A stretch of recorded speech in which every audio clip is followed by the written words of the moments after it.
The following is a presentation of the BellyUpSports Media Network. The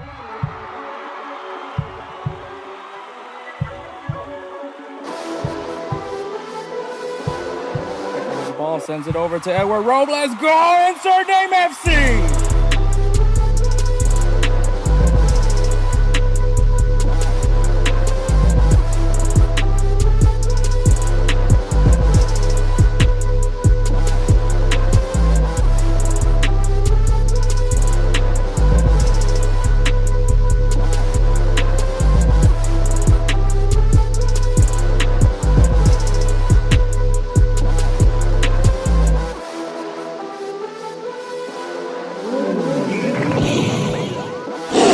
Let's go, InsertName FC! What is up, everybody? My name is Hector Flores, host of InsertName FC. Don't worry, Edward, I'll edit that out. I was about to say, I was like, that was a long pause there, buddy. All right.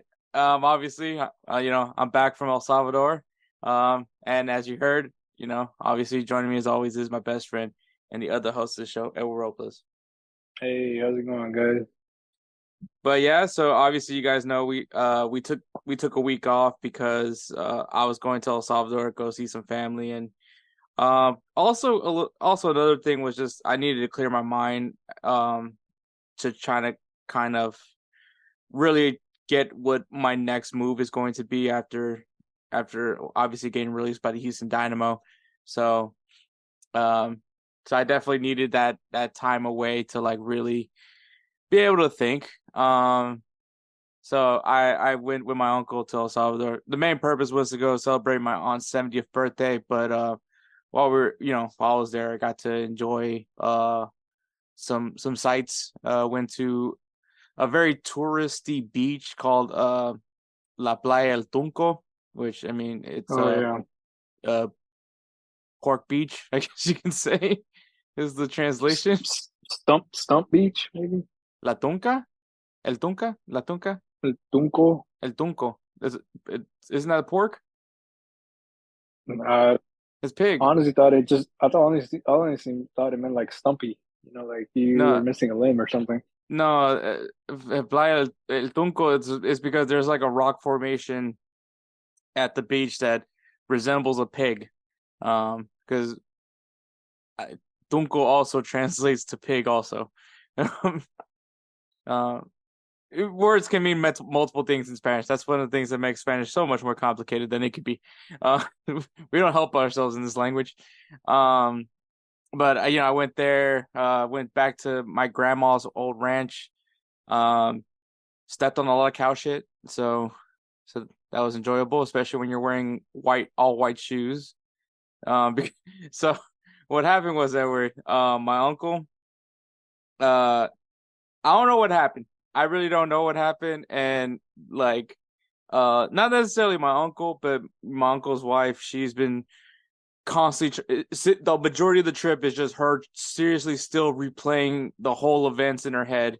But anyways, what happened was we got to the airport. Once we left the airport, we met up with my other uncle, and he was there to pick us up. And so when we were loading the car up with all of our luggages, we left outside in the sidewalk. We left my uncle's 2 carry-ons, which had his clothes and his work badges.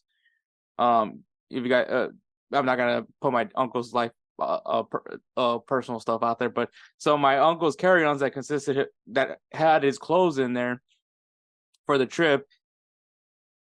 We left it at the airport. So my uncle, he lives in Lourdes, which isn't that far off from San Salvador. If you guys don't know, there's only one airport in El Salvador, and that's in the capital in San Salvador. So you have to land, and El Salvador is not like a big country or anything like that. Edward can tell you that. But obviously, depending on where you live, you have to drive out to get to wherever your family is from. I believe where Edward was from, I feel like it was like a 2-hour drive, maybe. It was longer than that, I think. Yeah. And for instance, for me, it would also kind of be roughly around a 2-hour drive. But obviously we weren't going to there. But so my uncle, I would say, is maybe like 30, 40 minutes depending on the traffic. And so we had to go back to the airport. So the plan was to drop them off, and then we were going to go straight to the beach. So the first 2 days in El Salvador, we were going to be at the beach. But obviously, because we left the luggage, we went back in hopes of maybe the luggages were going to be found and put like in a lost and found type of thing. Obviously, that wasn't the case. So we didn't get to the hotel till like nighttime, and the beach wasn't even that far. It was in La Libertad, which is pretty close to San Salvador. If anything, that's definitely the closest part besides living in San Salvador, to be there. But obviously, that was just essentially the whole day, was just us going back to the airport. Anyways, so because of that, my uncle had to leave early. I stayed till Thursday, but he had to leave unfortunately till earlier. But because of that, a lot of things, chain of events happened.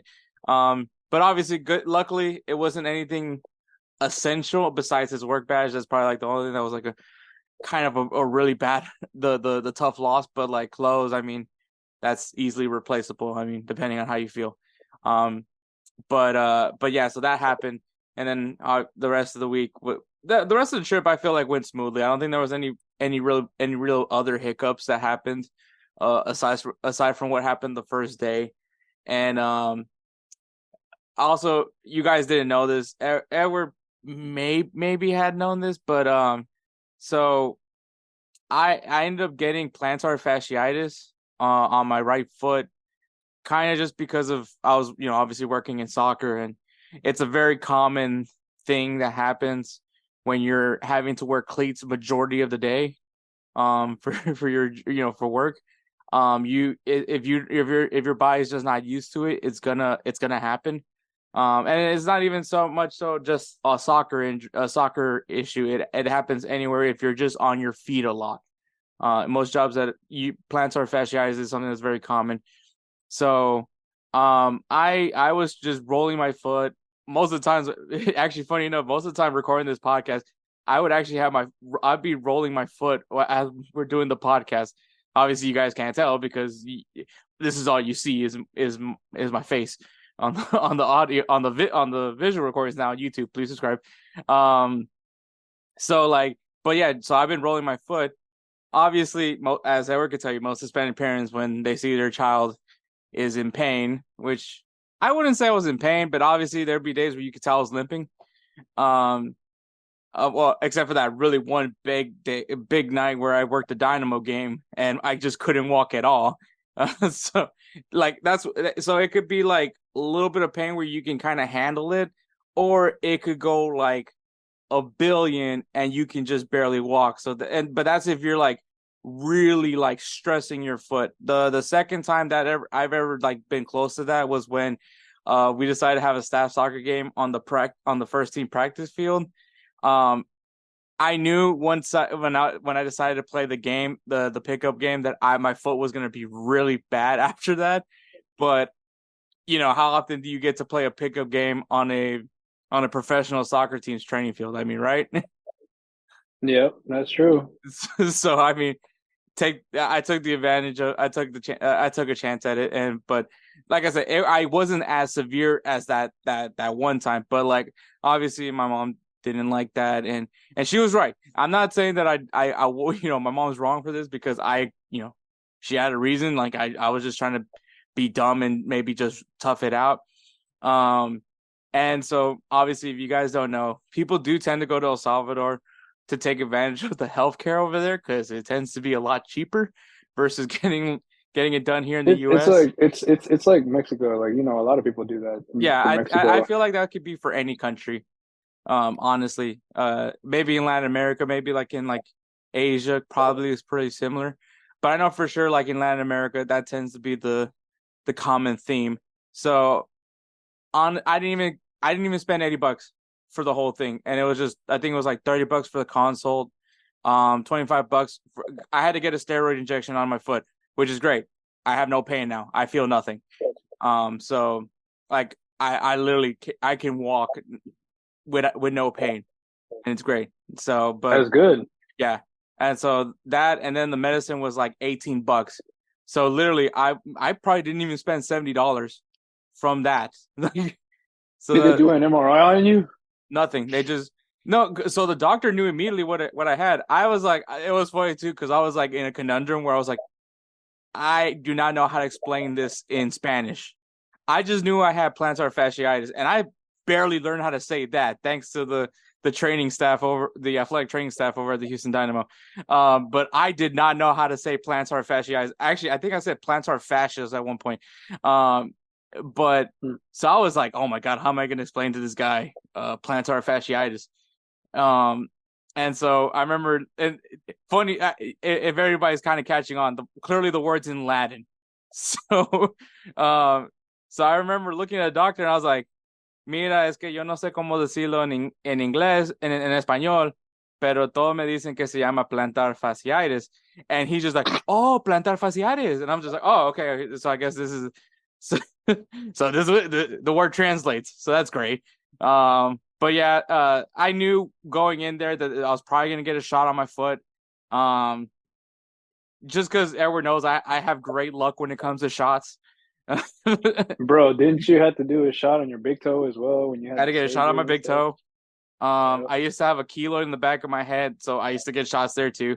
Yeah, I have like the worst luck in the world when it comes to shots. So he put literally the shot on like the side of my heel. And it was a long needle too, by the way. But that just sounds painful. At this point, I'm like used to it now, so I just didn't care. And plus, once again, I accepted that I was gonna get a shot.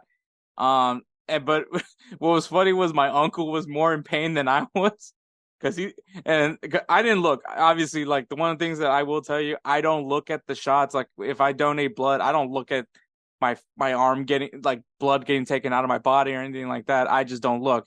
That's also a way that helped me not think about the pain that I'm going through. But yeah, that was just an interesting situation. But I remember looking at my uncle. I was like, man, I feel like they put the whole needle in my foot. And he's like, yeah, they did. So, but all in all, it was a great trip. I enjoyed it. I really got to say, man, like I feel like it was unfortunate that I didn't take enough of an advantage as I did when I was a kid to go to El Salvador. And I think maybe my mentality was a lot different from when I was younger. And I think also I was very apprehensive because my Spanish was non-existent when I was younger. I used to seek vengeance on Edward's house. Yes, a lot of the time. I don't know how or when. Puedo vengar. My dad's reaction was like, "What did my house do to you?" That was his reaction. Bro, your dad was busting out dad jokes before we even knew that existed. Yeah. But like, yeah, I mean, I think as I was younger, I didn't really appreciate what really that country was, and now as I'm older, I really do get to appreciate it a little bit more. It's my family's history, and I really love it, man. And I think the coolest thing about all that about the whole trip was I have a big ass family. Just to give you guys some perspective, my mom is one of 16 children from my mom's side of the family. So I at one point I had 15 aunts and uncles. That's a lot. And if you also think about that, obviously that's a lot of cousins too. So like every time we ever do some sort of family gathering, and Edward can also vouch for this, I learn about a new family member. Oh yeah. Like whether it's here in the US or even now going to El Salvador, like I discover a new family. And it's not even like I'm not even considering like my mom's family, because then obviously my mom has like aunts and uncles. So then it just gets significant. I'm scared to go to Metapan, and like that's where my family's from is Metapan. I said it very white there. But I am very scared to go into that city and look for a partner, because my fear is that I'm related to somebody there. And to give you guys some sort of perspective, I come from 3 very predominant families in that town. Obviously Flores, which is my dad's family, is a very predominant family there in Metapan. My mom is a Martinez, which is a very predominant family in Metapan. And then also my grandma from my mom's side is a Monterosa, which is another predominant family in Metapan. So I don't like those odds, Edward. That boy gonna be playing something. Yeah. So, and it was funny. Also, the other thing is not funny, but like I guess funny from the other side, embarrassing for me, but funny on the other side is like everybody is trying to set me up with somebody over there. And I think maybe that's like a Salvadorian thing. I don't know, but I mean, every time I see Edward's dad, he's trying to set me up with somebody from Lislique. So like, I don't know if it's just a thing like of like and it's funny too because his dad his talking points about this person is that they're great at they can cook, they can clean. I'm like, that's great and all, but there's also like a connection thing that I feel like is important. But anyways, to sum it all up though, I really enjoyed the trip to El Salvador. I really did get to clear my mind.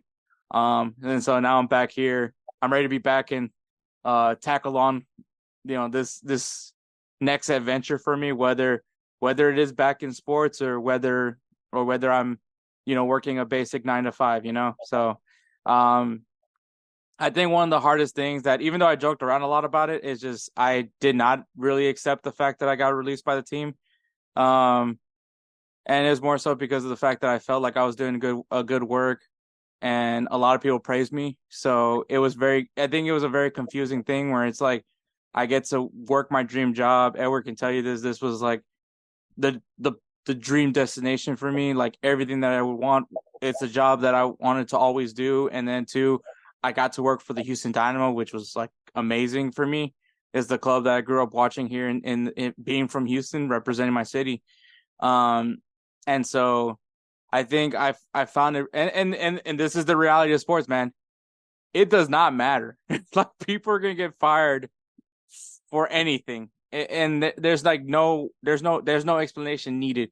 And I think that's the truth about it. It's like at the end of the day, they don't have to give me an explanation as to why I get fired. They just have to fire me. Pretty much.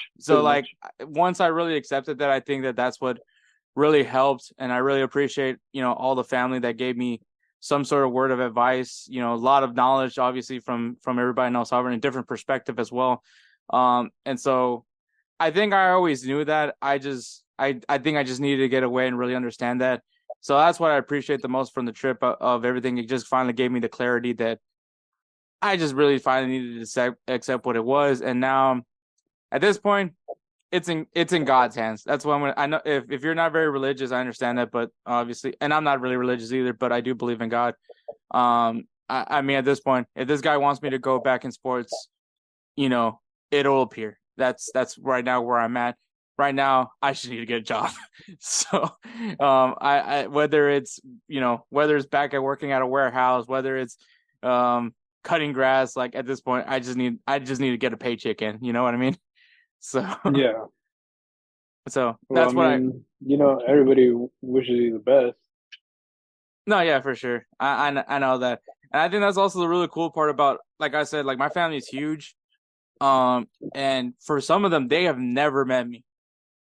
Oh, for real? Or the last time they saw me, I was literally a child. Mentally, maybe I'm still there, but I was literally a kid when they last saw me.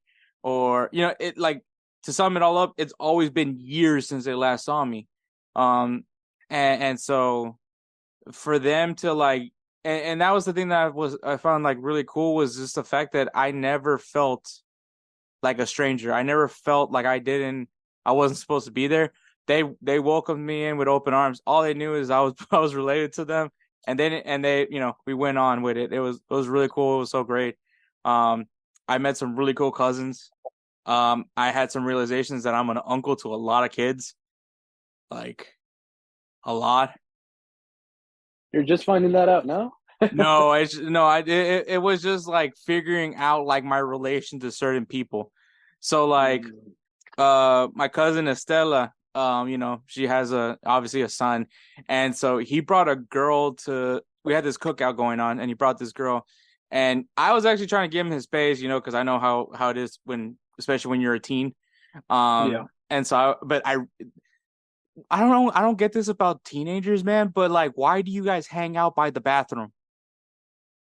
Like, I don't like this is now like the 5th time that this has happened, at least in my experience so far, as being the adult, is like kids like teenagers just hang out by the bathroom for some odd reason.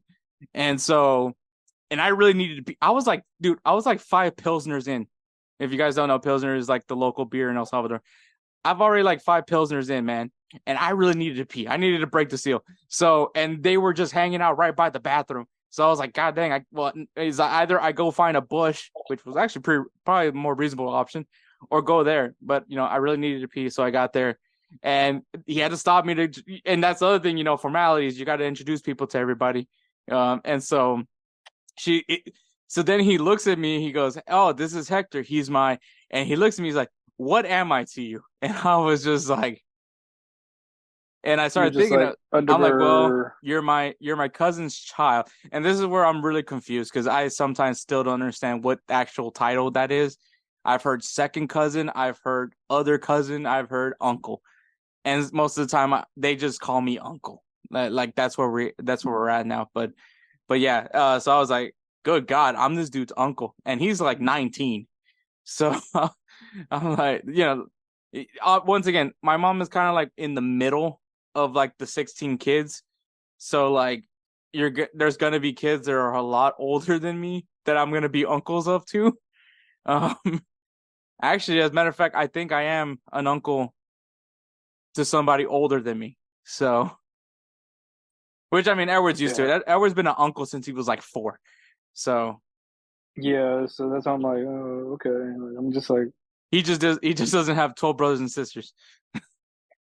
I got five siblings in total. Yeah, I'm the youngest of 6. Yeah, so I'm the youngest of 6 too. Yeah, so yeah, but anyways, El Salvador, great trip. Definitely want to go back as soon as I can because it's just a really great experience. I think that's like the beauty of us being like first generation immigrants. Me and Edward both being like the firstborn in the U.S. is that we do have, I guess, more of a closer connection to our countries of origin because obviously as you go further down generations, you become more Americanized, and that's not to anyone's fault. I think that's just how you grow up. I mean, I'm sure me and Edward could definitely say we're a lot more American than we are Salvadorian, but like, obviously we're like that like closest to that generation, and I think like and like I'm not gonna say that you're not real Latino if you can't speak Spanish. You're not any of that because I'm not a gatekeeper, and frankly, I think that there's other ways to prove your Latinness if that really matters to you. But there's so many other ways to build the culture. I mean, if you want to learn Spanish, learn Spanish. That's what I did. But I mean, there's other ways of doing it. There's no right or wrong way of being Latino. Unless you just tell your tias that their food sucks, then that's definitely the wrong way to do it. But I mean, like, I don't know. I don't really think that there's any, like, you don't have to prove yourself to anybody. Like, I don't think you have to prove, like, me and Edward don't have to prove to Salvadorians how Salvadorian we are. Like, just as much as we don't have to prove to Americans how American we are. Like, we get to be a part of, like, 2 really cool cultures. And I think that's, like, I think we can probably say we're the best of both worlds. Okay. But yeah, all in all, great trip. But this intro got really long, but that's all my fault. But obviously we got some overreactions. International break. Well, actually, no, international break was way over. We do have, there was some footy going on. Man, I can't believe we didn't talk about Super Classico. Actually, we shouldn't. We don't need to talk about it because that was a dumpster fire. But the Ballon d'Or nominees, they have been dropped. So this episode is actually going to be just us talking about the Ballon d'Or nominees because I feel like we need to commit a lot of time to it. We're also going to recap the international break for the U.S. men's national team. Was it good? Was it bad? We'll tell you guys our thoughts on that as well. Announce our players of the week. Give you guys some games to look forward to this coming weekend. Some big matchups are coming up, and of course, do a 5-a-side draft. And the topic is going to be cameos, acting. So, if you guys want, we'll explain a little bit as we get closer to that. But we're gonna go ahead and take a break, and then we'll get going with our overreactions from the past weekend. Let me tell you guys about BellyUpSports. BellyUpSports is the internet sports bar. Go ahead and check out their website, www.bellyupsports.com, to read some great articles from great writers all across the country, from hockey, baseball, golf, soccer, you name it. BellyUpSports is the premier, not your average website. And we're back. Make sure you guys follow us on Instagram, X, formerly known as Twitter, at InsertNameFC. Also, we're trying to evolve as millennials here, Edward and I, and now we have a TikTok. So it's insert.name.fc. If you guys want to go ahead and follow, I've actually have been putting videos there, obviously recordings of the episode of previous episodes, but I decided to start. There's a lot of fun filters. I sound so fucking old saying this. There's some really fun filters in this app. Oh, jeez. I don't even know what to say. They're really nifty. Oh. This boy said they're really nifty. I'm dead. Anyway, so the real fun filter is actually like the football career filter. Somehow because obviously I like everyone knows I like playing right back, so I did like the American right back, and somehow I'm a Ballon d'Or winner as a right back. My stats were off. My goal to assist ratio is dreadful. But somehow I'm a Ballon d'Or winner. I'm guessing I think I had like 17 goals in a season. I'm just assuming that I scored all 17 in one season. My career number was 17 goals. I'm just saying, like, I was like, maybe you were like the Virgil van Dijk that 1 year that he was nominated and shit. No, I mean I won. Technically I won. No, that's what I'm saying. But like the way you're looking at your stats, it's like maybe it's not like about just having the goals. this off. It was just you were just off the ball, chain assisting and like defending, like badass and stuff like that. You know what I mean? Like, yeah, that's probably what it was. But yeah, and then I did a top 10 blind, and I unfortunately have Rio Ferdinand as my number 1 in top 10. Oh god, that was painful. You gotta be really careful with those blind ones, because you can either get somebody really bad or you get. I mean, and no, it's not like Rio Ferdinand is not bad. I mean, I just don't think he's number 1 on anyone's list. I don't even think Edward has. I don't even think Rio Ferdinand features on Edward's top 10 list. I don't think so. I really don't think so. No. Which one? I mean, makes sense because Edward is not going to rate defenders that highly. I'm not. No. If there's a defender that Edward Puyol, and then Edward would have like some sentimental vibe with Sergio Roberto because of the or completing the comeback. Or Belletti. Is Belletti? Yeah, I think he played center back, left back. Belletti? Yeah. Who the hell does he play for? He used to play. He's retired, bro. Man, I'm drawing blanks on that one. Really? Yeah. Because I can list you some top defenders. Yeah, obviously. he played as a right back. That's the Giuliano Belletti. He played for Barca. Oh, you know what? Remember? It's like when I think of right backs, I'm always gonna think of Abidal, and I think of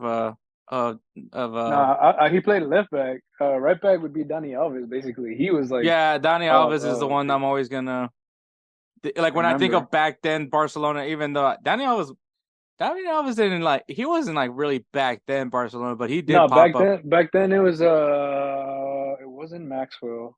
I think it was it wasn't even Sergio Roberto, because Sergio Roberto was playing center mid. I think Sergio Roberto was in the academy. Yeah. Back then it was Rafa. No, that's Rafa Marquez. Yeah, Rafa Marquez, but he was playing center back. Bro, Rafa plays everywhere, man. I don't know. But I mean, yeah. Oh yeah, I remember Belletti. So I was surprised you don't remember. I don't remember him. That's crazy. Yeah. Yeah, that's probably may have to look back at that one. Probably a bunch of the Barca fans are gonna be like, oh, Belletti, and they're probably gonna go back to it.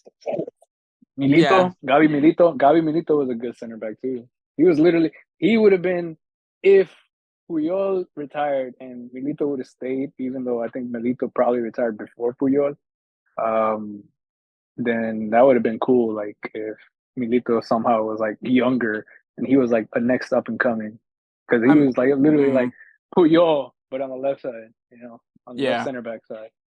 I think when it comes to like top defenders, obviously Maldini's got to be somebody on your list. Ooh, yeah, yeah. Puyol, I don't think anybody, even like Edward knows this is the guy I respected the most out of Barcelona. Mm-hmm. No shots against Messi, no shots against Messi, but like that was No, shout to Ronaldinho. That's captain Barcelona. Yeah, But I'm thinking about players with like the respect of a captainship. Definitely Puyol. I might put Puyol on top, like as number one captain of all time. Like in my opinion. he was something else, man. Yeah, he was a different type of captain. Carnaval, another legend. Oh yeah. Cafu. Oh, bro, Cafu. People forget it, bro. AC Milan had a team like back They in did. the day. That team was nasty. Like those guys. Like I don't really track if there's actually like a real like FIFA Hall of Fame. If there is, then we just don't know. They don't really. Then terrible marketing on their part, because then I don't know that the FIFA Hall of Fame exists. But like I feel like those AC Milan teams would feature some like for real Hall of Famers. But yeah, man, like yeah, defenders is an interesting thing. But yeah, that was the blind top 10 was a interesting one. And then I just recently dropped one on Monday of of trying to outdo Kobe Jones, and I did do it. But which I think Transfer Market doesn't really put up all their stats. I was looking at Mario Gonzalez because I was thinking about doing that for another TikTok. But then I'm like, dude, no one has the stats from when he played in El Salvador. So because it makes it like that like just devalues his whole career. Yeah. So I was like, I don't really, unless I can find the stats from him at when he was playing in El Salvador, I don't think I'm gonna actually be able to do one for Mexico. So I might have to do some research before I can do that. But anyways, Edward, another week has gone. What is your overreaction for this past week? Fucking Manchester United. Oh, okay, yeah. That was just bad. That was just bad. But it does continue on for my overreaction of Brighton actually being beat really good. Man, I don't even know. I'm just like, man. Dude, Jadon Sancho has been such a letdown. Yeah, he has. The thing is, he hasn't. I really wish It's him in the maybe it's the like since Jadon Sancho has come to Manchester United, which was supposed to be like the big blockbuster move for Manchester United. You know, you get your Englishman talisman type winger, and it was weird that he wasn't playing when obviously in the initial part, and then wasn't really featured with Ole, wasn't really featured with Ratcliffe, Ragnick, Ragnarok, and then you bring in Ten Hag, who's supposed to be this like maestro, and you thought maybe this is going to be Jadon Sancho's opportunity to showcase himself. And I mean, now the winger position is wide open, especially what's going on with Anthony. And so, like, nothing. It's rough, man. It's pretty rough right now for Man U. Yeah, that's why I was like, man. No, I was like, I don't know what's going on. So your overreaction is like Man U sucks, or what's the pretty much, bro? How you gonna Where's lose? legitimately How Rob Schneider in the water boy. You suck. Like Oh literally, no, we suck again. bro. Seriously, like you would think like all these players, man, and I'm just like, bro, like I feel like you know who I feel like, and I hate to bring this up because it was a sad moment in a movie. You remember Walk the Line, Johnny Cash, the Johnny Cash movie? Mm-hmm. When he was a kid and he was telling the doctor, "Do something, do something," Oh, and that's how I feel. I was like, man, I feel like I'm telling Man United like, do something, because you ain't doing nothing. you're that, or you're the meme of the guy with the stick poking, just saying do something. Pretty much. Or Yeah, like Peter Griffin when he pulls out an Asian, he's like, yeah, "Come on, do math." doing the smart people's IQ test. Yeah. No, yeah, that's everything is just that for you right now. It's not. I'm just like, bro, I don't even know what to say anymore. I mean, it's just too sad now. I'm just like, bro, like it's Well, like at least there's what's Barcelona. no, but what I'm saying is like, shit. The way that Barcelona's been playing, I was like, it's not too far fetched for that idea that I had. The one where you're like, oh, that shit's too crazy. To win the Champions League. No, to make Yeah, it to the to Champions fuck League it, final. to yeah. I think the jury's still out there for that one. I mean, fuck. What I do don't you know. Well, I think? mean, Manchester United? with the Jow connection. Yeah, the fucking Jaws, bro. Damn. But no, It's like, oh, I just that's all it took for Jow Felix to be good. fucking no, but honestly, in all honesty, like Manchester United, just they gotta get their shit together, bro. It's like, okay, you got Arsenal, who I'm not talking trash to them or anything, but like they got good. They brought players, they put them in the spots that they need to be, and if anything, like some of the players, they were like, okay, we're gonna go ahead and move around to the places that we need to be at. But no, like fucking Manchester United's all like, I feel like all the players, even the strikers, are fucking winger, dude. Like Yeah. I don't know, man. It's just And so and fucking also, weird. like, I know some people are trying to criticize Onana. I still think Onana's a top Oh, dude, goalkeeper, but I can he's a coach. honestly tell you that even if you had David De Gea in between the sticks, like, you're still getting the same results because I don't know what the fuck this backline's doing. Um, They got Harry Maguire. This was that's also why. But yeah, like, I mean, Onana isn't gonna be like the isn't gonna be the complete fail safe. Like, I mean, he's still, I will still say he's a top class goalkeeper, but like, in the EPL, like, you need more than just a top class goalkeeper to win matches. Like, you need to be very well defensively also, and that's still a huge problem with Manchester United. I mean, all you really got to do is to not have a certain center back play, and that alleviates a little bit of the problem. But dude. but even beside that, there's still some issues with the back line. Yeah, I don't even fucking know, bro. I'm just like, Yeah, yeah, definitely not gonna help. I'm sure there's gonna be more sell the Glazers from this. Because at one point, I mean, yeah, I don't know how long you can really keep blaming the Glazers. Because I mean, they have been spending money. If you were a bad owner, you wouldn't be spending money. You're still going after players. You're still, you know, like, I mean, how many massive deals have massive sign? I mean, they're not doing what Todd Bowley's doing. I don't think you want to do what Todd Bowley's doing. But like, my thing is like, what in the hell? Like, if what Ten Hag is doing is not working, I yeah, mean, I you don't think it's gotta the let it ownership. go. Yeah, I don't think it's the ownership. At this point, it's definitely not the ownership. It's just there's something going on in that locker room where, like, maybe Cristiano Ronaldo's right. Maybe they're a little bit privileged. They Maybe. lost and they get a care package with the new iPhone. Yeah, maybe that's what it is, man. It's just sheesh. What yeah, that's just gonna be a rough thing. My overreaction from this past week is, I'm Real Madrid's gonna give me a heart attack this year, and I'm really You think? I've accepted that. Every single game they've played so far has been like super close. It's needed someone just to pull something out of their ass to to score a goal.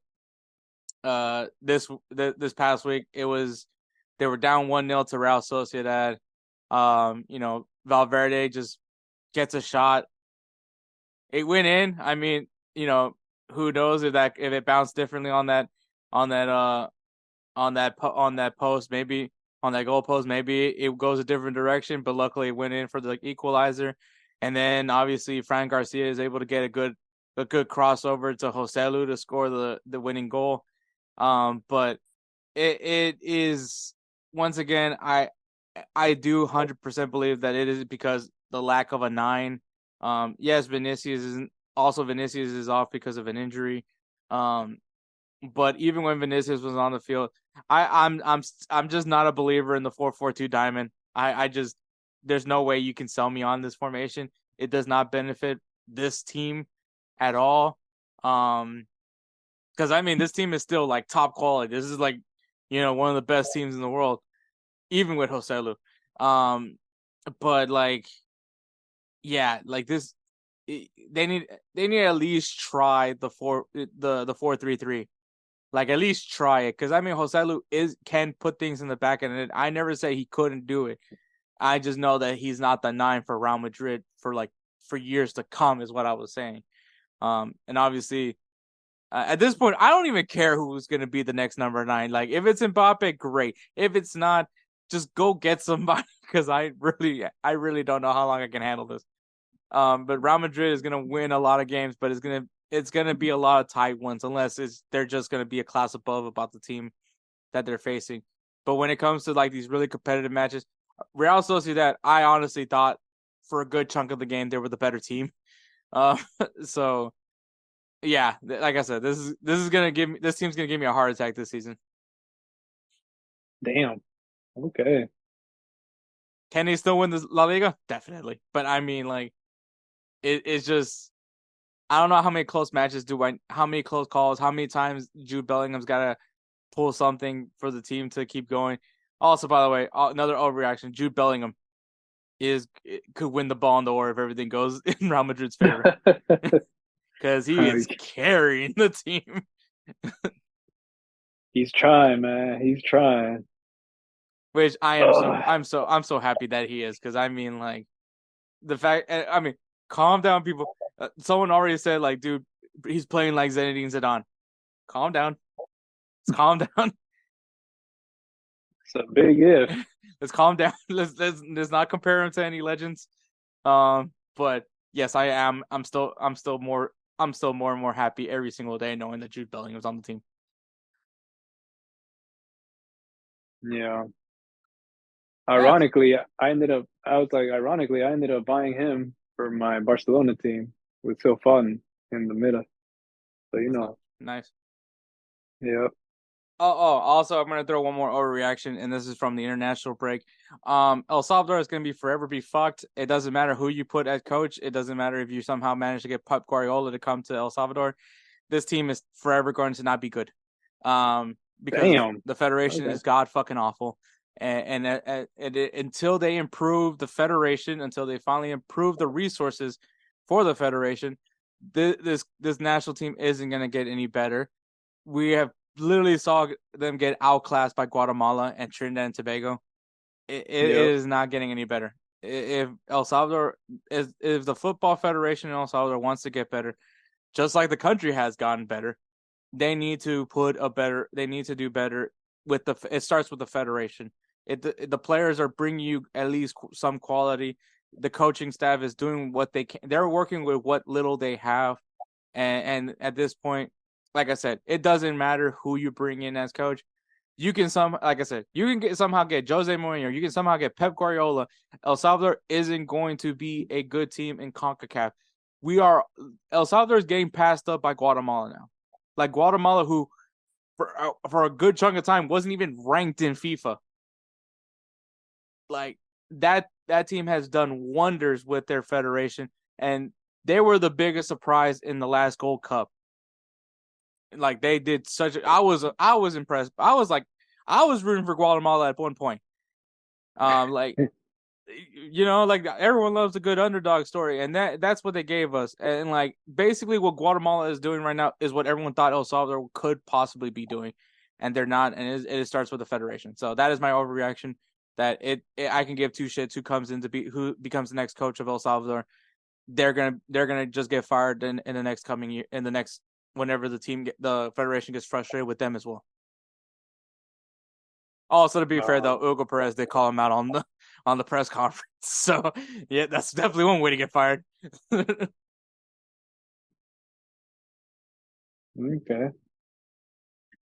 Yeah. So Well, those are damn, I don't know if you knew that was going on in El Salvador. did not know. Yeah. Federation sucks. All right. So the Ballon d'Or, the list has come out for the 2023 Ballon d'Or, the short list to be specific.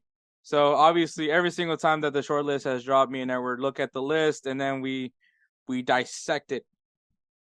The things to maybe highlight from this group for the Ballon d'Or is obviously, I mean, it is the World Cup.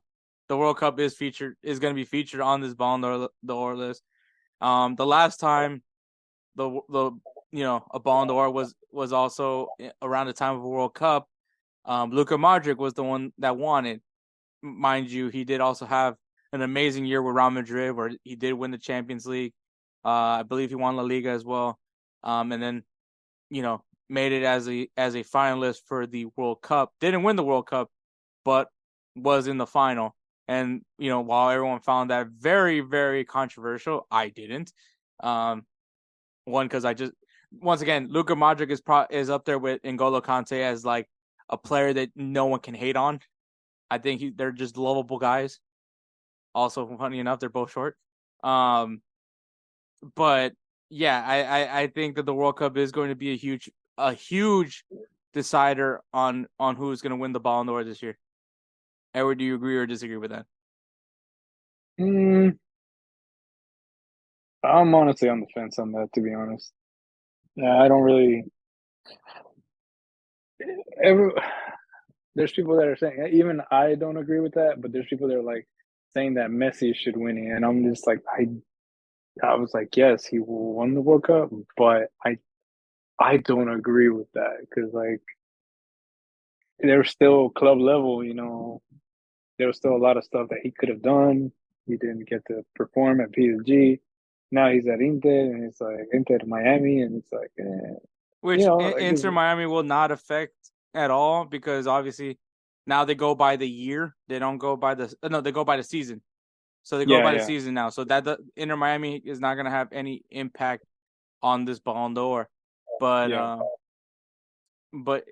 I get what you're saying, and we'll definitely make our points when it comes to you and me doing our top three. But let's go ahead and say the names of all that are in this one. So Andre Onana from Inter Milan, obviously now with Manchester United. From Cameroon, goalkeeper. Let's just say this: goalkeepers, you're probably not gonna win it. I have yet to see a goalkeeper win. It would be awesome for a goalkeeper to win the Ballon d'Or, but I just think with like some of the performances on the attacking side, and I mean maybe you could throw that for a defender as well. Except for me, obviously I'm a Ballon d'Or as a right back. But I think goalkeepers and defenders, I think it's just going to be a hard case because, especially this year, I think there is somebody that just had just a crazy year on the crazy season attacking wise, that it's just going to be so hard not to pick that player. But just I in general, I feel like goalkeepers and defenders, and Edward, you can disagree with me with it. I just think it's hard for a goalkeeper or a defender to win the Ballon d'Or. Oh, it's hands down. It's a lot easier if you're a midfielder or obviously a forward. Yeah, like that's the thing. Like with the goalkeeper, basically, it's like he would have to have a clean sheet, but he would also have to have like 10 shots shot at him. and You at have to least talk. 8 of those. I think you have to break the clean sheet record. Not even that, bro. Like I'm telling you, like you just. Oh, you also. Let's put it this While way. also doing a bunch of crazy shit that year as well. Like okay, yeah, like basically taking corner kicks or free kicks or even going up for corners and scoring them.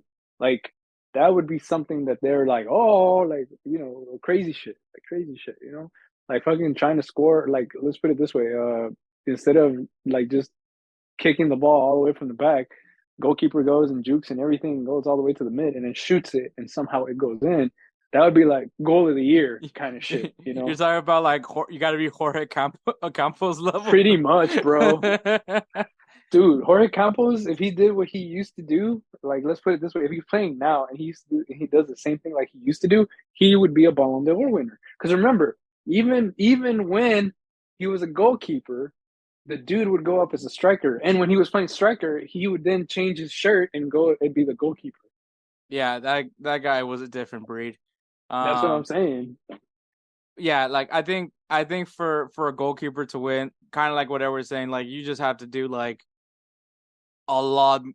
One, just have like an amazing year with your team, have an amazing clean sheet record or something, and then on top of that, maybe score like or be part of like 30 goal scoring plays or some shit like that. It's damn near impossible for a defender and a goalkeeper to win the Ballon d'Or. But they get featured because obviously there's something worth a note, and obviously for Andre Onana, best goalkeeper in the Champions League, literally was the reason why Inter Milan, I almost said Inter Miami again. The reason why Inter Milan made it to the Champions League final. So I mean, obviously Andre Onana does belong on the short list, but I mean, is he gonna win it? Definitely not. Yeah, I mean, like we both said, it's just he's got to do all this crazy shit. I love his enthusiasm though. Like I love it. I love how he is, but still, like, it's a long push. Yeah. Also continuing on, so Josko Vardiol of RB Leipzig last season and in Croatia, honestly looks like to be one of the best center backs in the world. Could potentially jump over Virgil van Dijk one day. Became the newest signing for Manchester City. Was it a needed signing? No, but it was really great to go get him.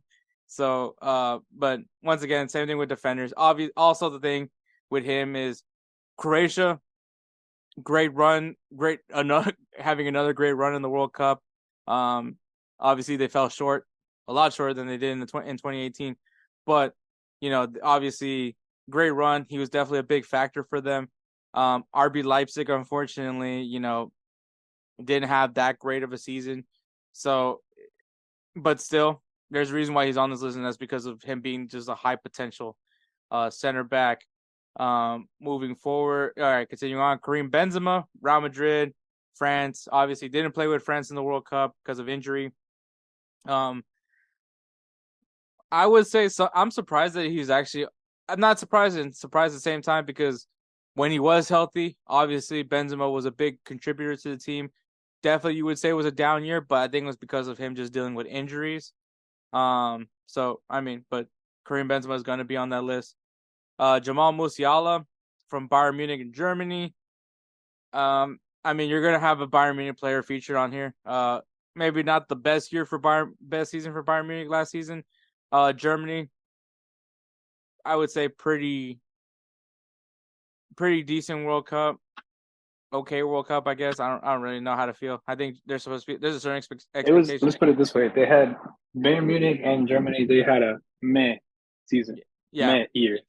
I mean, Hansi Flick got fired, so a guy that I actually was rated very highly for Germany, and yeah, it hasn't been good for Hansi Flick since coming to Germany. Excuse me, sorry. Mohamed Salah of Liverpool and Egypt.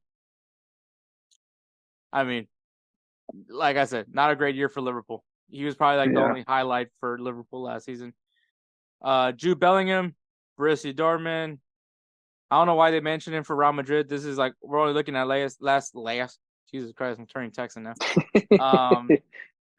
Borussia Dortmund. Just looking at Borussia Dortmund last season. England.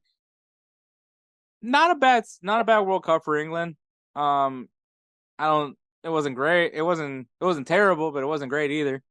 Borussia Dortmund, they were so close to winning the Bundesliga. I know, man. Definitely could say Jude Bellingham being a big contributing factor to that. So I mean, obviously deserves to be here. Bukayo Saka, I mean, you guys know how much I love Saka, so I don't obviously I'm a very big reason why Arsenal had a really good year. Obviously they fell short. But a reason why Arsenal was really good. England wise, once again, it's a big like okay, not bad, but nonetheless. Randall Koulibaly from Eintracht Frankfurt, he did just get transferred over to PSG. And obviously France, I believe he was the one that missed the penalty in the final of the World Cup. I think it was him. I think he was the one that missed the final penalty.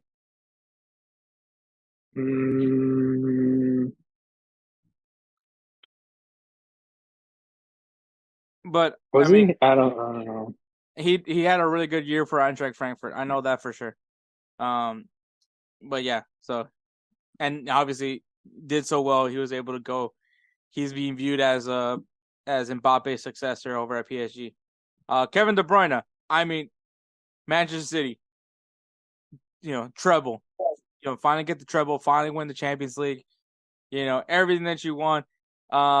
Belgium. Let's just forget that Belgium existed. I mean, even Kevin De Bruyne said that they were too old. So even Kevin De Bruyne didn't believe in them. And he's the captain.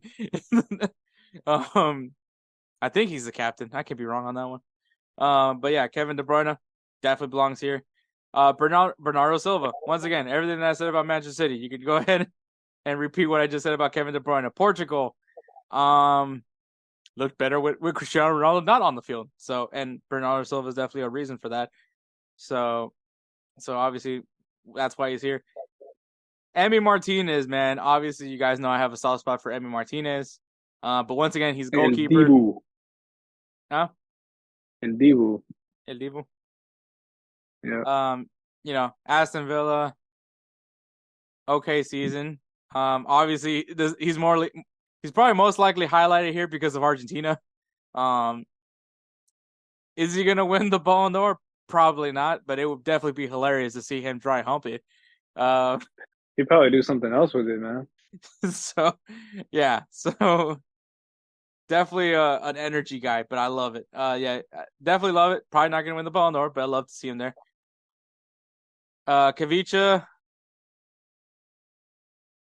Oh my god. Kavicha. I think he's supposed to be like the Georgian Maradona. I think someone's been saying for him. Damn. But obviously Napoli, a team that definitely exceeded a lot of people's expectations, surprised everybody. Just like won the Serie A like from like large margins. Like no one was gonna catch up to them. They were in the quarter. They almost got to the semifinal of the Champions League. So definitely had a really good year very good year for Napoli. Georgia, I can't really tell you why. Obviously they weren't in the World Cup, but obviously for his performance with Napoli is why he's being featured in the Ballon d'Or list, short list. Ruben Diaz, once again, Manchester City. You're going to see a lot of Manchester City players because one, they won the treble. Two, they won their first Champions League. There's no other reason why you're not going to have Manchester City players on this thing. Yeah. And obviously Portugal, I would say probably had a pretty decent World Cup.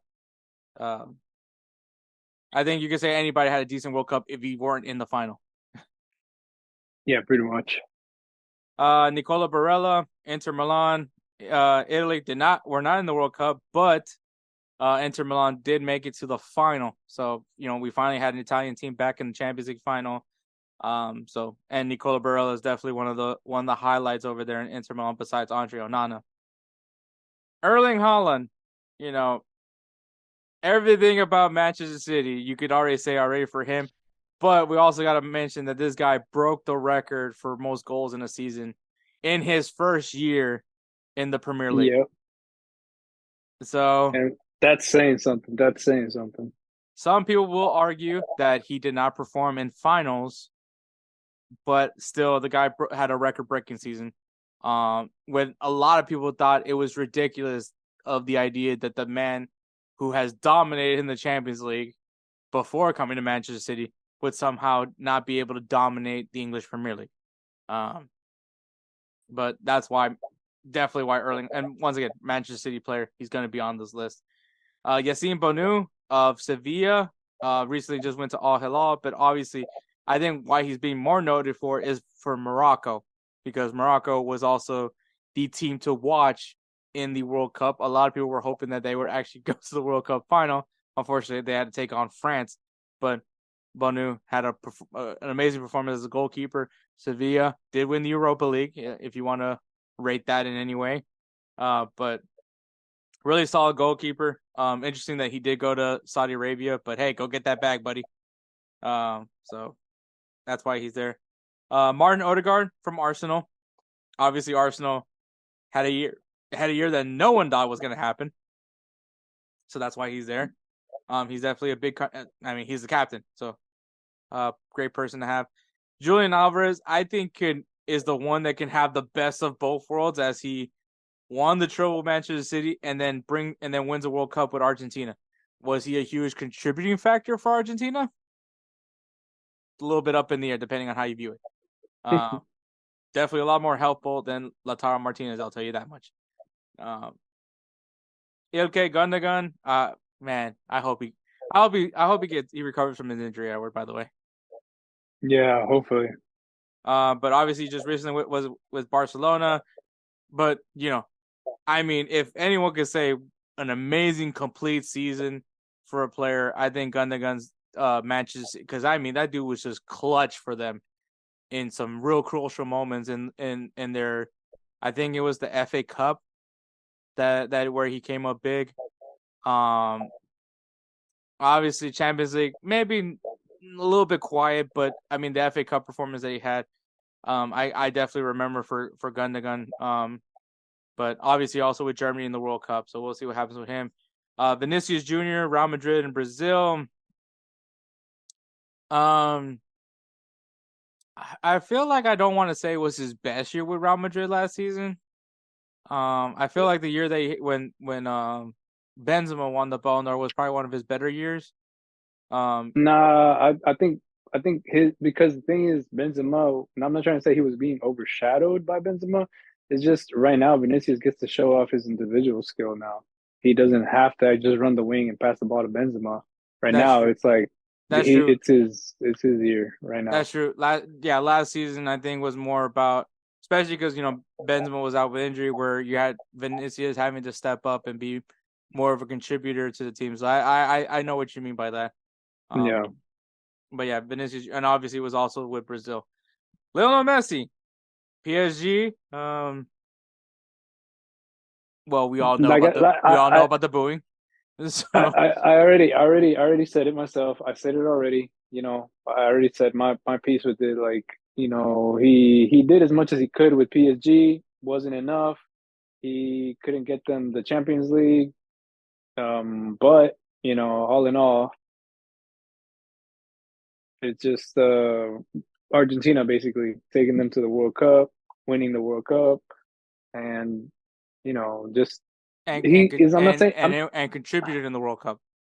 Yeah, and also actually, I think he was the only player to score in each phase of the tournament. Yeah, and also shit. What was I gonna say? With PSG, with him and Neymar and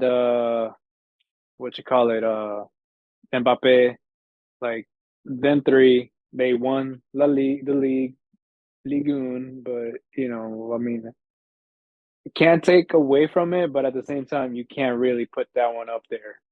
Yeah, I agree. I think also the early exit in the Champions League has to be mentioned. I think the PSG season was just, once again, them. You're expected to win Ligue 1. The Champions League, though, that was a really bad exit. And then obviously once again all the drama was going on with PSG. I mean, Messi going to Saudi Arabia for some odd reason, and then obviously getting booed by fans, by PSG fans like during that I season. think that I think that was well, he got booed because it's like what was it? There was like rumors of him saying that he was gonna leave, going back to Barcelona or to Saudi Arabia. Like Inter Miami wasn't even in the mix at that point. Yeah, so I mean, a lot as far as international wise, obviously the best way to go about it in the World Cup. Club wise, there's some question marks there. Yeah. Rodri, the man that scored the winning goal in the Champions League final. Obviously, Spain had a pretty good campaign as well. Crazy thing, Luis Enrique is now no longer coaching Spain. But yeah, Rodri, just that's it. Lautaro Martinez, I mean, Inter Milan, once again, they made it to the Champions League final. Nothing really much else you can say. Argentina, I don't think he wants to remember his time in Argentina in the World Cup, to be honest. At least if I was Lautaro Martinez, because definitely I didn't see him. I didn't see him as much as he was mimicking another Argentine player, but it wasn't Messi. It was Gonzalo Higuain that he was actually mimicking. Yeah, it was pretty bad. Yeah, it was rough. It was rough to be Lautaro Martinez. Antoine Griezmann, Atletico Madrid in France. I mean, dude, in France, this dude was. Usually, we would see him in the wings. Yeah, I wanted you, and I'm glad you pointed that out. This dude was playing a different position, like a position that we have never seen him play in, like center defensive mid, center mid, and killed it. He played that shit magnificently. I was like, dude, what the fuck? Like he'd be all the way in the back. But that was such a big question mark, right? With France, right? Like you have Mbappe, Dembele, you have who else was there on the team? Oh yeah, Giroud came back because Olivier Giroud. Yeah, he had to step in for Benzema being gone. So like you had this front three, and you're like, okay, how are we gonna put Griezmann there? Because Griezmann, I will say, with Atletico Madrid, still had a good year. Maybe not the years that we expected from what we usually expect from Griezmann. But like once he came into France, like man, how they gonna use him? And they put him in that 10 role. That dude there. Yeah.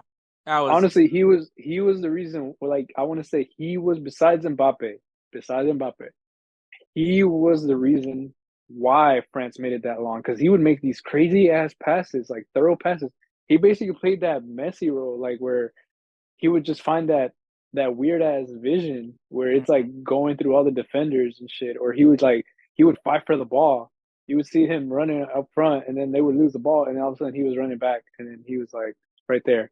Ready to take that fight. I was like, what? I was like, that dude's got the dog in him. I was like, damn. No, yeah, Griezmann definitely a good player. Robert Lewandowski, I mean, led La Liga in goal scoring. Barcelona finally wins wins La Liga once again. Don't look at the Champions League last year for them. Poland in the World Cup. I think they got out of the group. They, if I'm not mistaken, weren't they in the same group as Argentina, Poland, Mexico, and Saudi Arabia. Yeah, they did.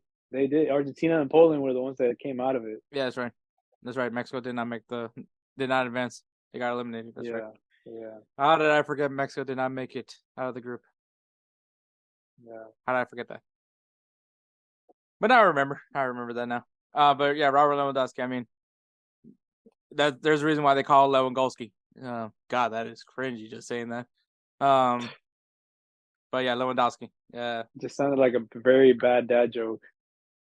It was. I think it was a media. I remember Spencer's when Spencer announced the first time for Robert Lewandowski win the Roosevelt Spencer Player of the Year award. I remember in his little announcement he got the clip from that one. Mm-hmm. Yeah, that was cringy. Good find from Spencer too, by the way. But yeah. Kylian Mbappe. I mean, what else is there to say about this guy at this point? He just needs to get the fuck out of PSG. But gets France back to the World Cup final, which everybody knows, like repeating in the World Cup is fucking difficult. because you're talking about like a whole generation gap between World Cups. And so like, or maybe not. Is generation gap the word I want to use? Well, obviously being a tournament being every 4 years, teams change, players get older, new players arise, and all that stuff. And like for Mbappe, and I mean this France team was very loaded from the beginning, still, because a lot of these guys were just entering their prime. And then not only that, but like the young French players that had a lot of promise that didn't get put in the 2018 World Cup. Now they were going into some really good years as well. Now playing regularly for some teams. But yeah, France gets back to the final, and I mean, to lose in the World Cup final and scoring a hat trick is and take it all the way down to penalties. That was honestly, I would say I would, me personally, I don't think I would put it as the best World Cup in the best World Cup ever. And this was actually something me and Jose were talking about when I interviewed Jose from GolzTV. Shout out to them, by the way. But like, because he was saying that the last World Cup was probably the best World Cup, and obviously, I think for me, sentimentally, I'm always gonna say the 2002 World Cup, because obviously me and Edward both grew up on that Brazilian national team. Like that's literally from that team. That's how me and Edward became supporters of the clubs that we support now. Like, if it wasn't for Ronaldinho, Edward would have never supported Barcelona. If it wasn't for Fat Ronaldo, I would have never supported Real Madrid. Like, that's. Can you just call him Ronaldo Nazario? I like calling him Fat Ronaldo. Let me call him Fat Ronaldo. Oh God. I know he's el phenomenal. Anyways, Jesus Christ, I wish. But like that, to me, the 2002 World Cup final between Germany and Brazil is always going to be my favorite World Cup, because that's what really got me into this game. Even though 98 World Cup was my first World Cup I've ever watched, but like I think 2002 was the first time I really like understood it. Plus, I had to be very committed if I was willing to wake up at 4 in the fucking morning. But anyways, going back, but the 2002 World Cup, I will say it was great. I think for someone that doesn't watch it, or someone that's like says that soccer's boring because it's low scoring, definitely was probably like, to them, was the best World Cup. It's definitely up there. I definitely would say it's the top 5 World Cup, and obviously it ends with Argentina finally winning a World Cup, Messi finally winning a World Cup. But anyways, going back to this, Kylian Mbappe, PSG. I think we can all say PSG won La Liga, but like aside from that, a very drama-filled season for them. So yeah, this probably won't be the year for Kylian Mbappe to lift the Ballon d'Or, unless somehow the French media is just going to do what they. I mean, French media has done it before. They could just give it to him. Like they just gave it to Messi over Robert Lewandowski. So I mean, it has happened before. All right, continue on. What? You were gonna say something? No, I was like, you ain't wrong about just let the French media. Maybe they'll go off of another country's media. You never know. Maybe. I mean, it is the Ballon d'Or, so. I mean, I'm just saying. Possible. Kim Min-jae, from obviously amazing year from Napoli. He had such a great season that now he's with Bayern Munich. South Korea. Trying to think if they had a good World Cup. No. Oh, no. Japan was. Yes. Did yes. They? No. Yeah. Did they make it out of the group? I think they did, because I remember Son actually scoring like one of those goals at the last minute, because I think they were about to get a tie, and then when he scored it, I think that was a win. Or maybe I'm thinking about something else. No, I think I feel like they were like trying to apologize to the fans. I don't really remember this. Let me see. 2002 World Cup. 02 World Cup or 2023? 2022. Oh. I may have said 2002 World Cup. I don't know. Yeah, you did. I was like, huh? I was like, hold on. Yeah. That was when Seo Kim-hyu was playing in South Korea. This is great podcasting, by the way. Yeah, it's the awkward silence. I love it.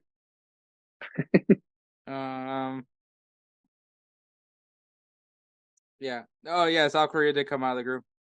That's Yeah, that's what right. That's right. Because Ghana ruined it for Uruguay. they got their revenge on Luis Suarez. yeah, exactly. That's right. Yeah. So South Korea exceeded expectations. Victor Osimhen. I mean, if there was a reason why somebody, he's literally the reason why Napoli had the year that they had last year. I mean, the guy was scoring goals. I'm completely shocked that he's still in Napoli. I would have thought somebody would have jumped in and got him. Whether maybe it should have been Real Madrid. But I felt like he was ready for the next level. And hey, maybe he wanted to stick it out with Napoli. I don't know what's going on, but yeah, he had an amazing season. Unfortunately, did not get to be in the World Cup with Nigeria because they did not qualify. But yeah, I think a good year for Victor Osimhen. Luka Modric, the man that just somehow found I think the man's found the fountain. I think Luka Modric has found the fountain of youth, and he just doesn't want to tell anybody. He found the fountain of youth, but he found it in his fridge, so he don't want to tell nobody. You know what? Knowing Luka Modric, everything just conveniently works out for him. So it's just there. But yeah, obviously, maybe not the best year for Real Madrid. Aside from winning Copa del Rey, there wasn't, obviously Champions League. They got ransacked by Manchester City. And then obviously Barcelona won La Liga. But obviously with Croatia, a team that honestly a lot of people probably would say is a lot older than Belgium was, and made it pretty far. So, yeah, I think that's probably it. And the last person on the list is Harry Kane of Tottenham and England. I mean, he mostly did most of the Tottenham stuff, not the not the England stuff. Definitely did not have a good World Cup. Didn't have the best World Cup. I don't want to say he had a terrible one, but I mean, finally he's away. He's out of Tottenham, thank God. Or I don't know, depending on how you look at it right now, because Tottenham actually looks pretty decent. But now he's got his big move to Bayern Munich. But obviously, some of the highlights from last season, like I said, Manchester City, he didn't get in the treble. Napoli's unreal run to win the Serie A. Argentina winning the World Cup. And you still got to point it out, Inter Milan making it to the Champions League final, being the first Italian team to make it to the final in years. So I mean, like that. Those are some, I think, for me, like as far as like club wise, not necessarily like individual. I mean, if we want to point out individual, obviously Robert Lewandowski leading goal scoring in La Liga, Erling Haaland breaking the English Premier League goal scoring record in the season. Individual awards, like those are some things that I would say point out, but like club wise, I feel like I don't know if there's anything else that you would think would be highlighted besides the ones I mentioned. Not really. Yeah. I mean, we touched up on it, but like when after like looking at all these guys, man, like how big of an impact do you think the World Cup is going to be, maybe being that last deciding factor for some of these guys to win the Ballon d'Or? I mean, I think it's going to play a part in it for sure. Most of them are going to be probably the French and Argentina players. Yeah. That you know what's crazy? No Hakimi. Oh, that's right. Wow. Oh, and Morocco did play a pretty damn good World Cup. Yeah. That's crazy. I think maybe we think of some snubs right now, but Hakimi is probably the only one I think that's the only one. Yeah, I don't think of anybody else. I mean, it would be funny for Jack Grealish to be here. Oh God, that would be funny. I would just put him on just because the man had the best celebration for the Champions League. Oh my God. But Homeboy, everybody else was all like changed and everything. He's bro, still wearing the freaking uniform at the club and the dude, his cleats. pictures are. I love that someone actually like edited uh the the last scene from The Hangover where they're all looking at the pictures. Yeah. Like they literally did that with like, but it's just Jack Grealish, like Jack Grealish highlights of his Oh celebration of the God. Champions League. So I'm like, yeah, did Jack Grealish have anything worth a note? Probably not. But like, I mean, that would be my reason to nominate him. But I know some people are gonna be like, "How come Cristiano Ronaldo's not here?" I think we all know why. Last Mm-hmm. season was a terrible season for Cristiano Mm-hmm. Ronaldo. Um, Obviously didn't work out at Manchester United. No, um, he really didn't, man. his World Cup was once again Portugal looked better without him on the field. Um, so That's yeah, saying something. that's not. And then obviously now he's in Saudi Arabia. So I don't. It's gonna be a while before the French media recognizes any of the Saudi Arabian players. When I say Saudi Arabian players, I mean the guys that play in the Saudi league. Yeah. Maybe you guys have your own Messi. I don't know. Well, Um, honestly, that the thing is now with all these big names up in Saudi Arabia, maybe they're gonna play a little bit close attention. I think so. I agree with that one as well. But yeah, so I don't want to hear any of the Cristiano Ronaldo stands. I mean, like you're literally looking at two. Okay, well you're looking at me. Edward is the InsertName FC logo. Yeah, that's But me. you're literally looking at two guys that rate Ronaldo. Like I mean, Ronaldo was a Manchester United legend. Obviously Edward watched Manchester United, and for me, Yep. he gave me some great years as a Real Madrid fan. Um, and also me and you guys probably aren't gonna like me and Edward because we're not one of those guys that picks between Ronaldo or Messi, because they're both great. They you know what now that I've watched the HBO series Winning Time. It's like the the HBO series of the Lakers from the 80s. Like so that obviously the Los Angeles Lakers of the 80s. That was when Magic Johnson got drafted to the Lakers, and then at the same time, the same year, Larry Bird got drafted to the Boston Celtics. And during that time, like the NBA, the NCAA college basketball was getting more views than the like the professional league in America. And so a lot of people say that like Larry Bird and Magic Johnson, like they saved professional basketball in the U.S. because of their rivalry. Because like I think their game 7 of the NBA finals, like I think like 84, like the 84 year was like the most viewed NBA finals at that time. And Oh, that's right. like because of that, they saved, basketball. Now I'm not saying that Ronaldo and Messi saved soccer in any way, because I mean soccer was still pretty popular in the world. But I mean, I think that there's a lot of people that started watching soccer because of these two. I mean, that's not a lie. Yeah. So that, you know what? I think the Larry Bird and Magic Johnson comparison to this rivalry is probably like really spot on. And in some sense, maybe they did save soccer. They both made the game very fun. So Yeah, I I think mean, at least I think with that. But yeah, there's no reason why Ronaldo should be on this list. He didn't have a great year at all. His World Cup was not good. Um, yeah, it wasn't a great year for Cristiano Ronaldo. Everything went down the wire basically after that interview that he had with God, what's that name of that guy? I don't know. The guy that really loves him. Like, I mean, God, I don't know how many fluffer pieces the guy's made with him. Um, but that British that the British talk show host guy. Anyways, so Edward, we'll do our top threes. We'll start with the guy we'll start from least to most likely to win the Ballon d'Or. So who is your least number 3? And we'll go back and forth till we go to our number 1.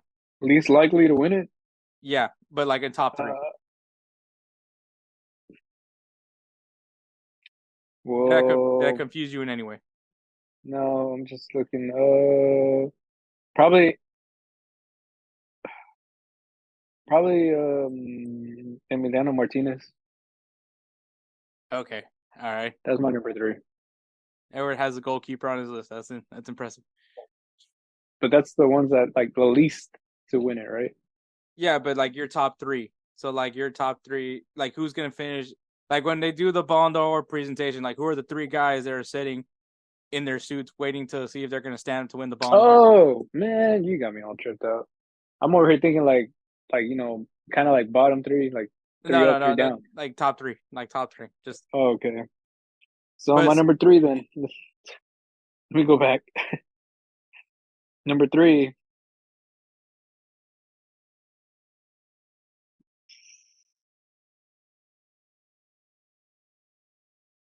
Yeah, it was actually harder now. It was easier before. definitely Emi Martinez. All right, number 3, Vinicius Jr. Ooh, okay. I want to hear this one. What do you mean? Why? Yeah, explain why. I'm telling you, his that was his best season in Real Madrid. Okay, all right. Like, and then he's the one that's actually been stepping up. I mean, I'm Oh, not saying that Rodrigo is not, but I'm just saying like I feel like he was the one that stepped up. okay, Yeah. all right. That's an interesting one. All right, and no, I agree. I think Vinicius definitely had a big step up. As far as like what was given to him, I think for goal contributions, I think Vinicius had a better year when Benzema won the Ballon d'Or. But I do agree Yeah. that I think with Benzema being out with injury, he had to step up and contribute more. And obviously, we can all tell because he got hated on very massively over in La Liga. Yeah. So I agree with that. All right. So my number 3 is my guy that's going to finish in third is going to be Ilkay Gundogan. Okay. I feel like he had, for his age as well. I want to point that out. For his age, I don't think anybody can argue that like that man was so contributive to Manchester City's run. The dude was just clutch. I in my opinion was just a very clutch player for Man City. So yeah, and that's the reason why he got the opportunity with Barcelona now. Once again, hopefully he can recover from his injury. But yeah, that's my guy finishing in third. So who's your second? My second. So my second is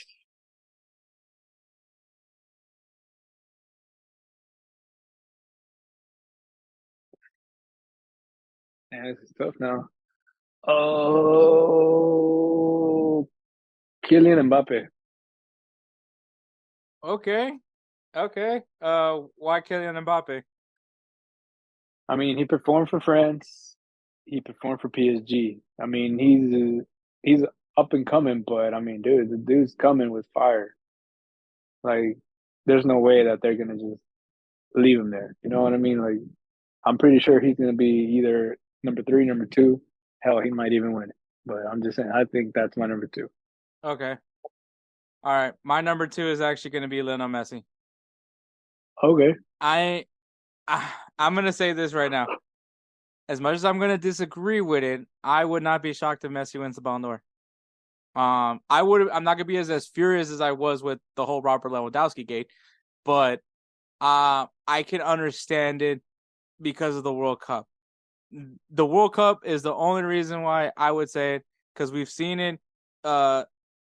Luka Modric was, and I think Edward maybe is a little bit better with that pick of Mbappe.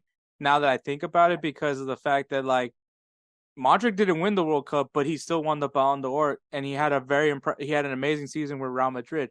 Not saying that Mbappe just alone had just another good year for him. What's expected of Mbappe, but to throw in that, I think his run in the World Cup was even more kind of like evens out like what he did with PSG with the World Cup. I think it evens out to like kind of be very similar to what happened with Modric, because I wouldn't say Modric had like this amazing World Cup run in 2018, but it was just that his year with Real Madrid was so amazing and the run that he did with Croatia, it just combined to be enough worthy of a Ballon d'Or.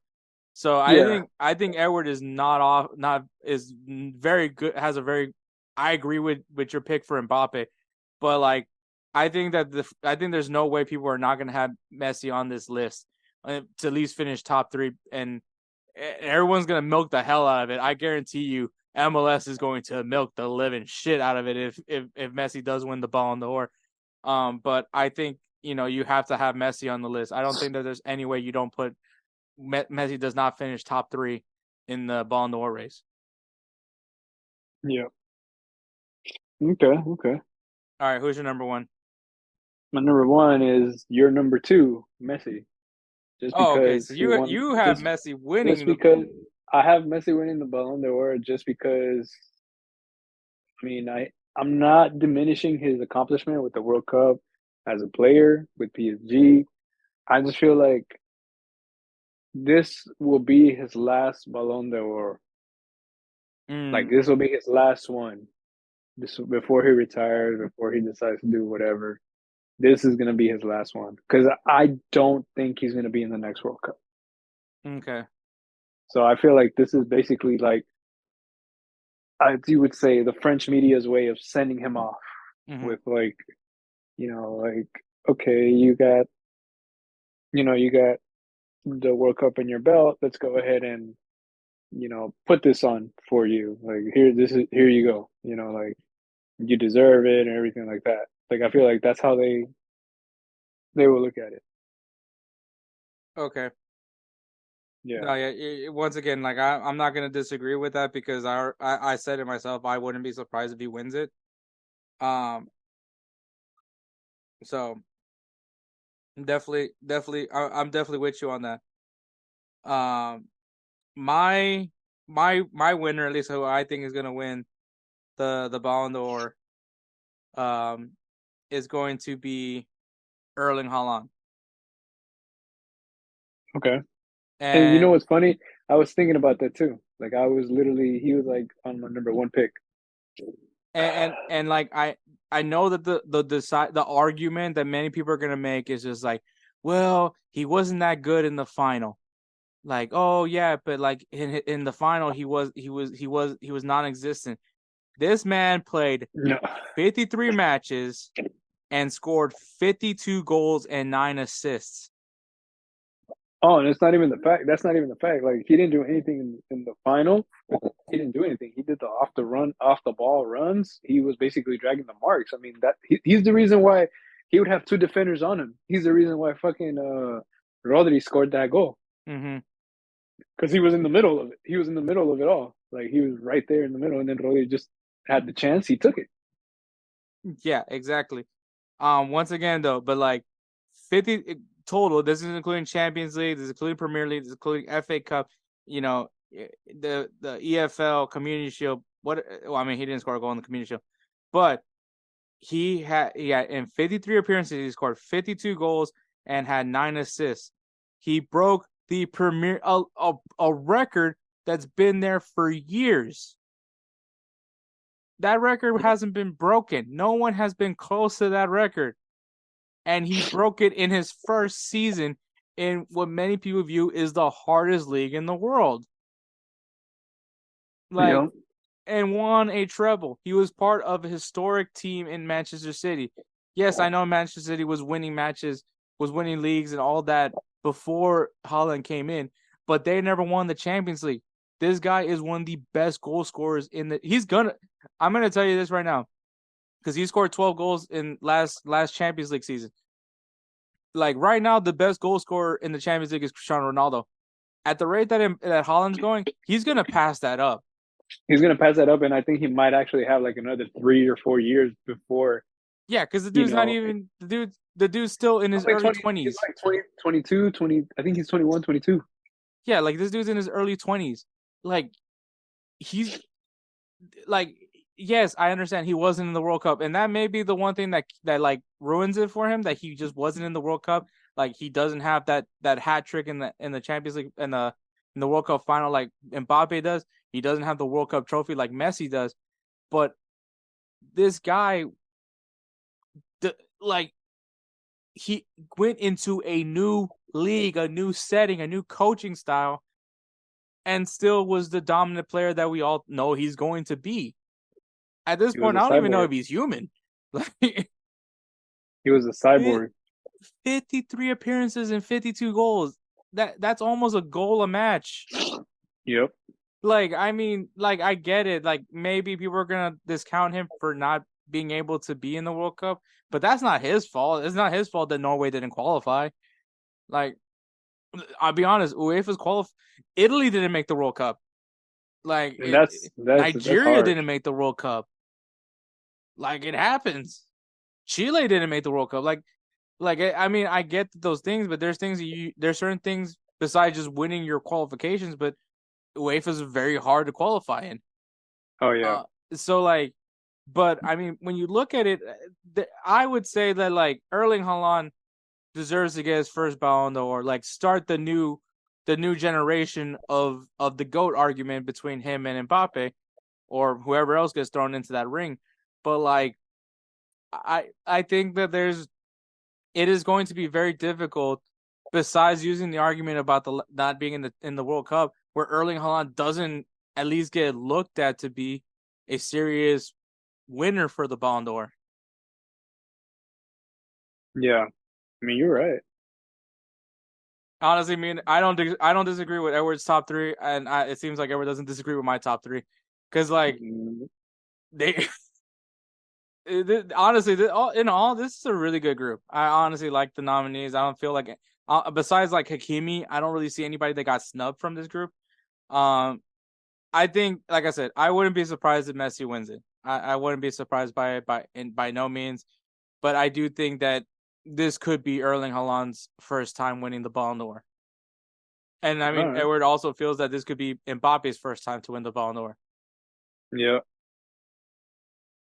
Because I mean, what he did with France, it's not for you to be 21 years old and for you to be able to say I carried France all the way to the final, to the point where we were at penalties, because he did. He was the one that scored the hat trick in the end of it all. Yeah, I mean, Messi had a good performance in the World Cup final, but I think he definitely got overshadowed by Mbappe, because it was when things just weren't looking like France's way. Mbappe just somehow finds a way to put it in the back of the net. Let's put it this way: Mbappe pulled what Götze did for Germany. Yeah, exactly. But except it wasn't to the fullest extent. It was as much as he could do. But I mean, Argentina managed to keep themselves alive long enough. Yeah, I agree. But yeah, so I think this was pretty eye opening. I agree with it 100%. Yeah, I think me and Edward were both on the side of, we wouldn't be surprised if Messi wins the Ballon d'Or, but it would be pretty cool to see Mbappe or Haaland finally start their legacies. So that would be badass. Yeah, it would be funny also to see Emi Martinez win. Damn well that's not gonna happen. not gonna happen, but that would be hilarious. But all right, we're gonna go ahead and take a break, and then we'll get going with our recap of the U.S. men's national team international break. Spring has sprung, and our friends at Manscaped have the best tools for some spring cleaning. They've already helped you tidy up all the nooks and crannies of your body's basement, but this year Manscaped can help you get the perfect presentation on that beautiful face with the new Beard Hedger Pro Kit.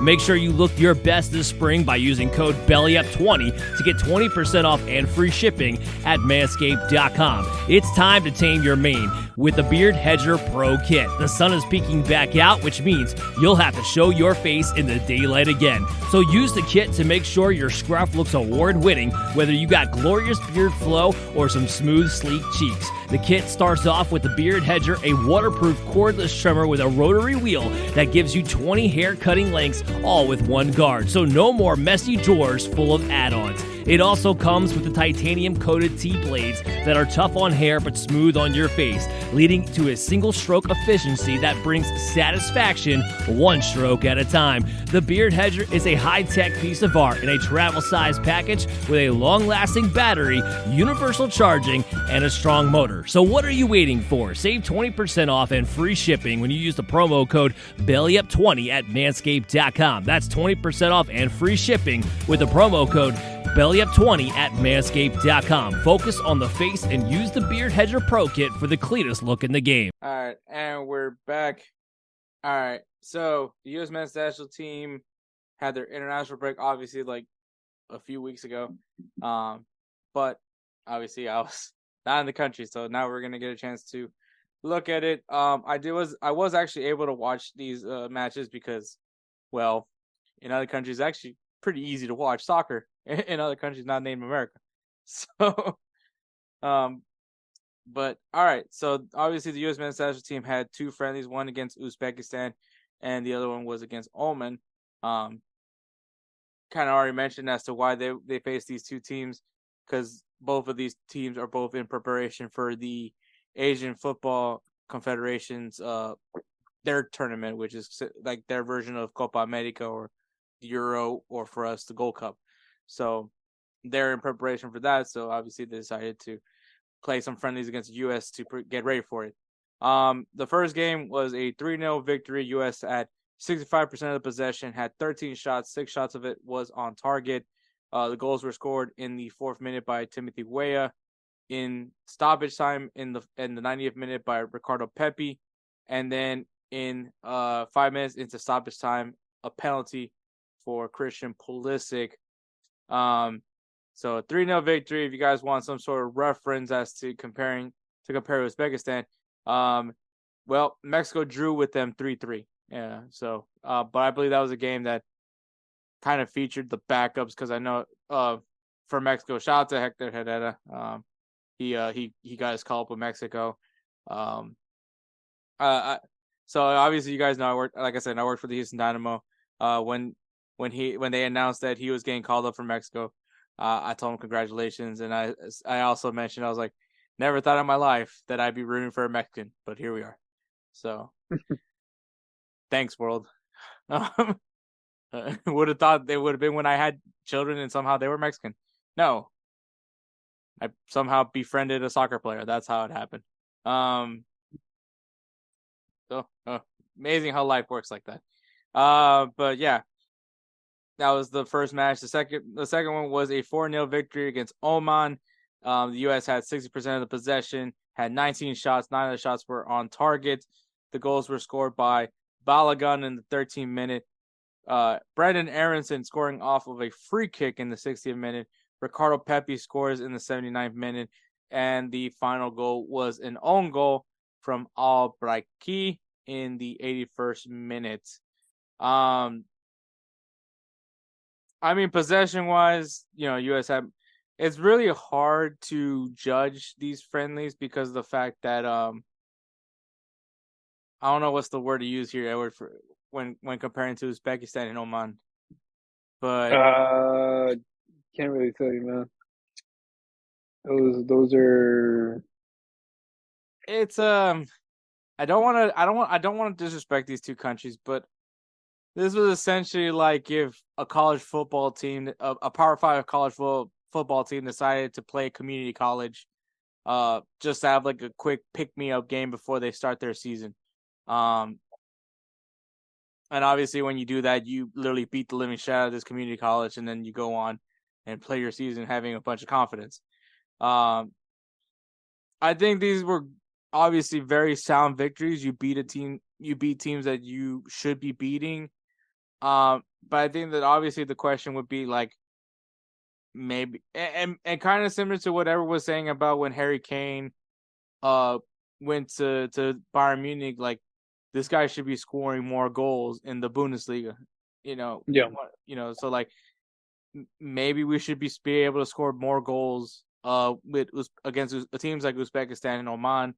I would say maybe it was definitely Berhalter ball in some sense that we were watching it. I think there was some more creativeness, but I think it's still Berhalter ball, and it could be misleading because when you go up against lesser teams, you're gonna win, but the real challenge is what happens when you go up against like a Colombia or a France. Like, what are you gonna look like when you play against those countries?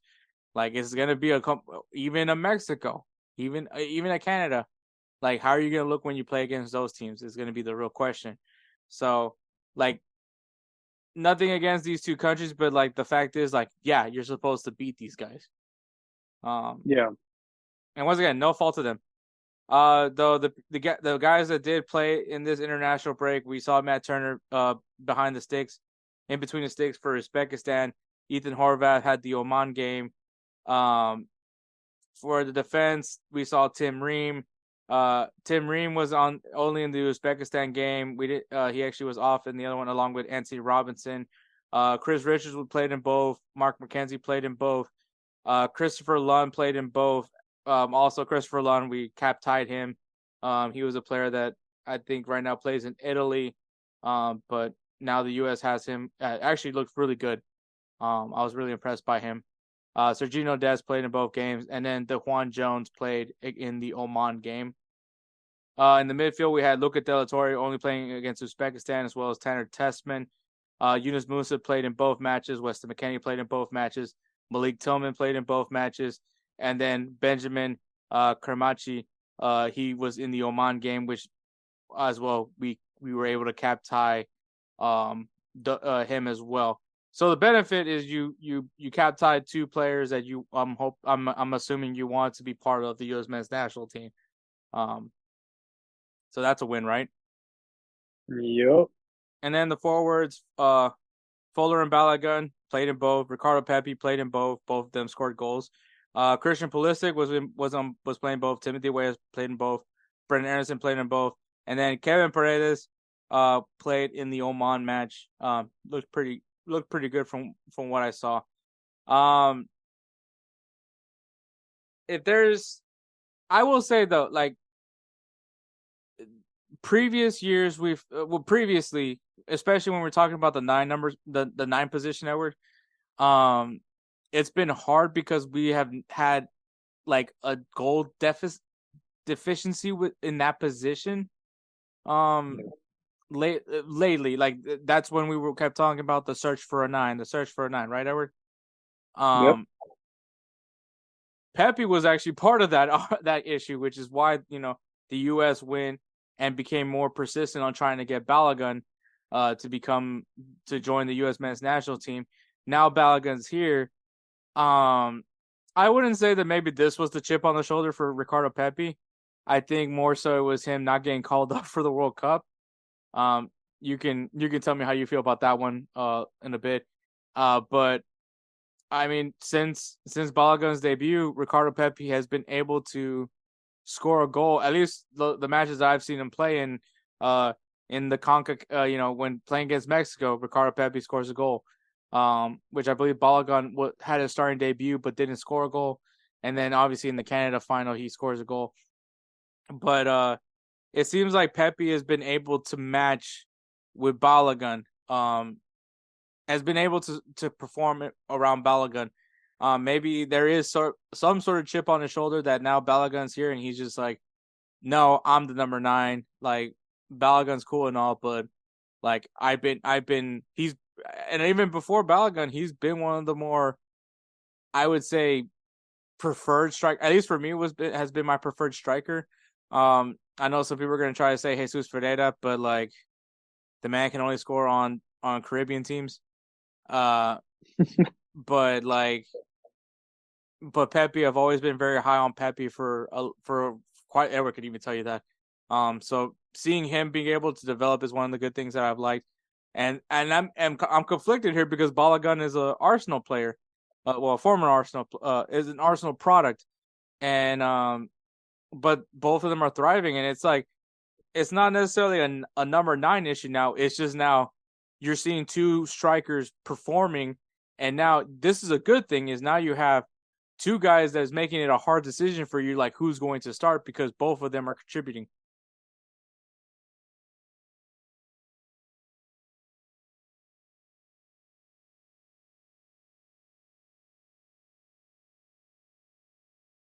Edward. Yeah. But yeah, so the number 9 position, like, how do you feel? How do you feel about the striker position now?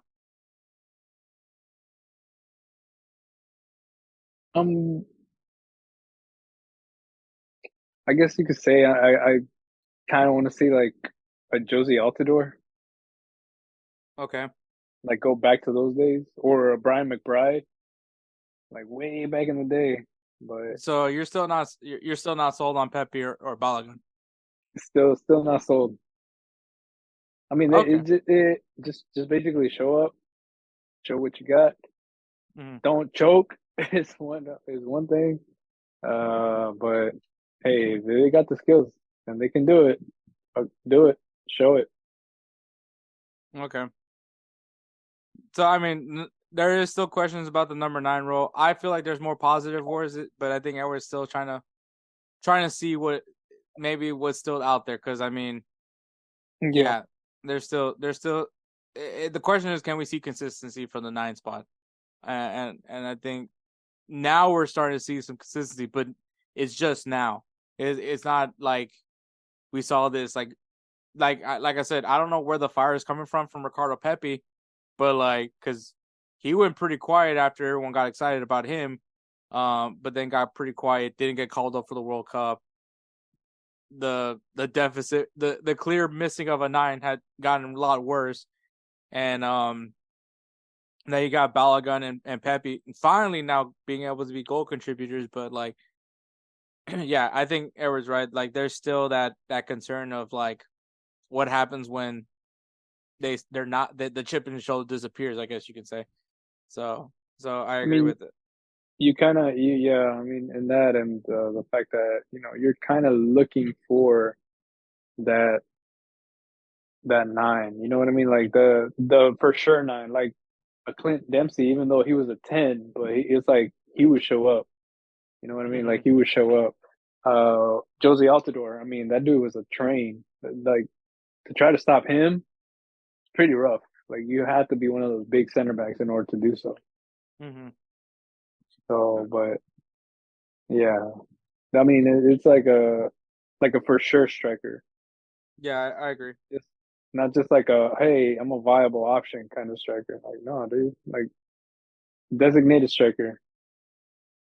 Yeah, I agree. I agree 100%. All right.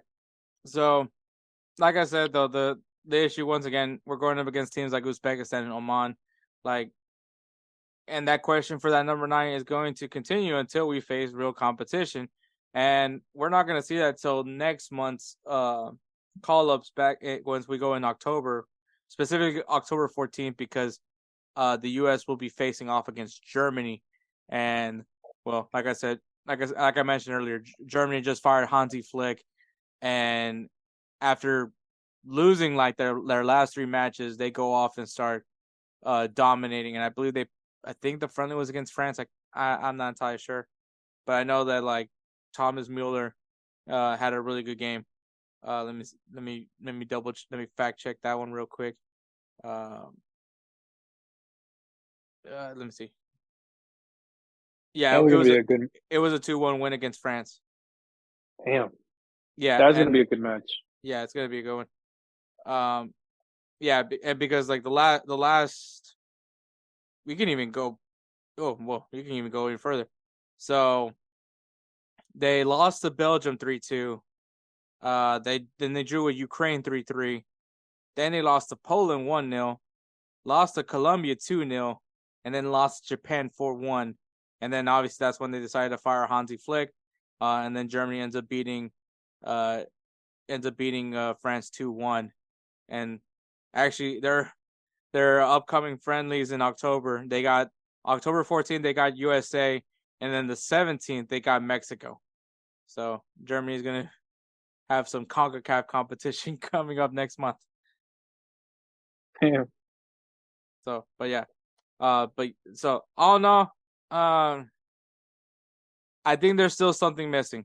Not necessarily missing, but like we need to see more. Like this wasn't necessarily like Honestly, I would tell you right now, Edward, like I probably wouldn't have been mad if this call up would have featured a lot younger players.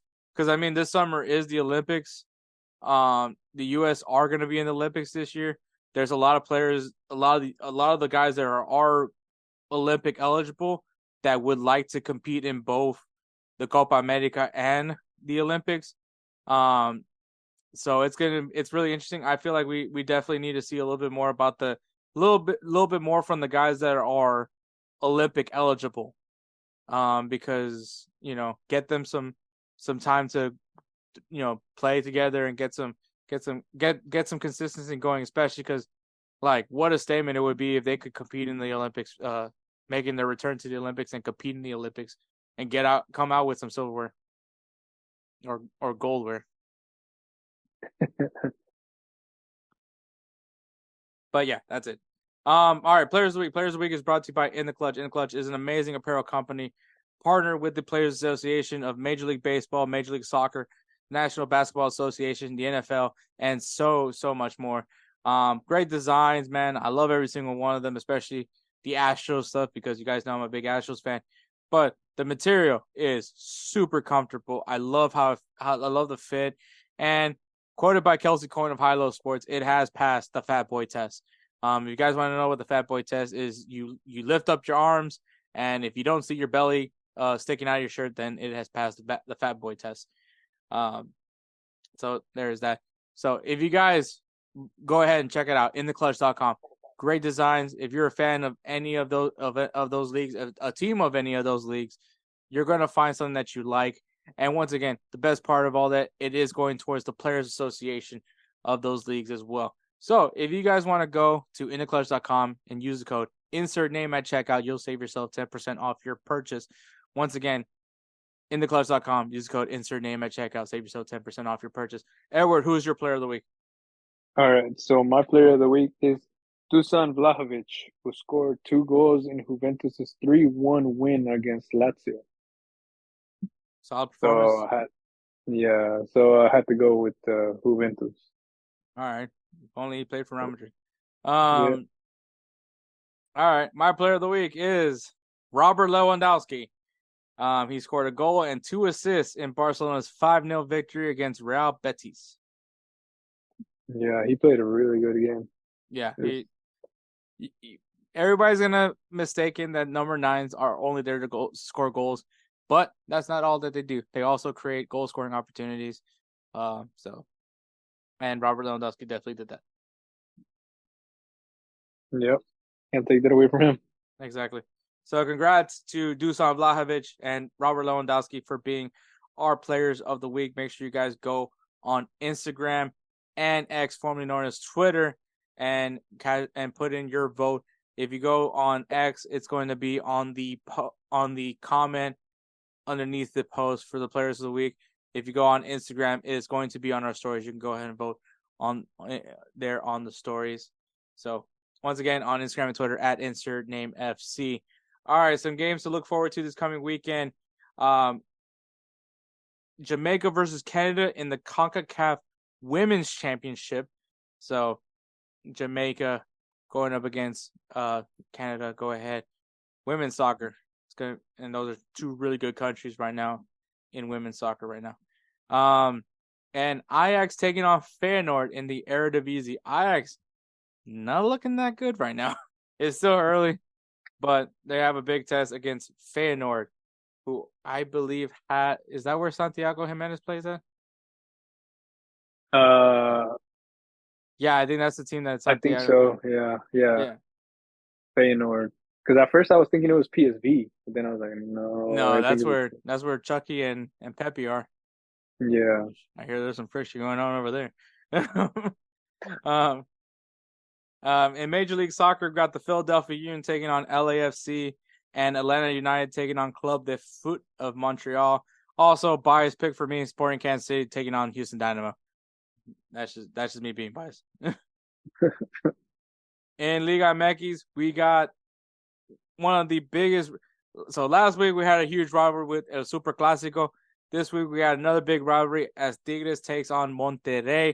Hopefully it doesn't end in a shellacking like America did to Chivas, Because good God, like the meme of "Stop, he's already dead" was what I thought when I was watching that. It was bad, really bad. Speaking of America, the other game is Toluca taking on America. Hopefully they got all the goal scoring out of them for Toluca's sake. Damn. In Ligue 1, we got Monaco taking on Nice and PSG taking on Marseille Le Classique. So that's a big matchup coming up this weekend. In the Bundesliga, we got Borussia Dortmund taking on VfL Wolfsburg, and Eintracht Frankfurt taking on SC Freiburg. Two really good matchups. Once again, it's not all about the big teams, man. You don't think that like I'm gonna keep highlighting the big teams. Sometimes you're gonna find some hidden gems in there. In the Serie A, we got AC Milan taking on Hellas Verona, and Torino versus Roma. AC Milan definitely needs a big bounce back after that 5-1 shellacking against Inter Milan. So yeah, we'll see how that goes. In La Liga, we got Real Betis taking on Cadiz, and match day 2 of the singing bet season. Already, if you guys remember, Edward has already got his first loss of the season. My first victory from Manchester United versus Arsenal. So Edward gets to take a break right now. And it's me and Spencer as Atletico Madrid taking on Real Madrid for the Madrid derby. Yep. So, if you guys are in Houston, I'm actually going to be at pitch 25 to go watch it. I believe La Liga is actually going to be doing something over there at pitch 25. They're going to have some raffles, some prizes, all partnered with La Liga over there. So yeah. So now I'm not part of all that though. I'm just going to be there just to be a fan. But if you guys see me, you can go ahead and say hi. Everyone's gonna be like, "Holy shit, Hector got partnered up with La Liga." We're like, what? Yeah. What if I just like stand behind there and just look like part of all this? Oh my god! I mean that could work. Bake it till you make it, right? Right. All right. In the English Premier League, we have the North London derby. Arsenal taking on Tottenham. Both teams. Damn. You allergic to North London? I guess so. It's the weather, man. It's the weather. But yeah, so both teams have yet to have received a loss. Both of them actually have 4 wins and a draw. And so, look, man, you guys know I hate Tottenham. Like, it's weird how much I hate Tottenham. I don't understand why I hate Tottenham as much as I do, but I just hate this team. I don't like it. I hate this team more than Barcelona. Damn! Whoa! Damn! That's a lot of hate. Like, you guys don't understand. Like, all right, because everyone's like, how are you going to be a Real Madrid fan and hate Tottenham more than Barcelona? Because I respect Barcelona. I don't respect Tottenham. Damn. Tottenham hasn't done shit for me to give them respect. I'm sorry, they haven't. All they got is Heung-min Son, and he's cool. But aside from that, fuck all of them. But like, and you know what? You guys had me for a little bit when y'all had Clinton Dempsey, but y'all trash. I'm sorry, I don't like you. I don't like your jerseys. I don't like that. You know what? That's probably why. I think they just want to be a wannabe around Madrid. They just can't win anything. Yeah, I hate Tottenham. I hate Tottenham more than anything else in this world. So I hope Arsenal can back me up with my hatred. Yeah, they're there. I'm pretty sure. So yeah, it's gonna be a good game though, because I mean both of them are playing pretty good right now. So we'll see how that goes. And the other game is Liverpool versus West Ham United. So those are the games to watch. Obviously, there's a lot of games to watch, but if you guys want a pretty good like beginner's guide, if you will, these are the matches I think you should be watching. Also, just wanted to highlight, because I should mention this for BellyUpSports. I am in me, Edward, and Spencer, even though I'm running it. We are all part of the BellyUpSports Fantasy Football League. We got our first win last week. I dropped 204 points thanks to Kirk Cousins. Thank you.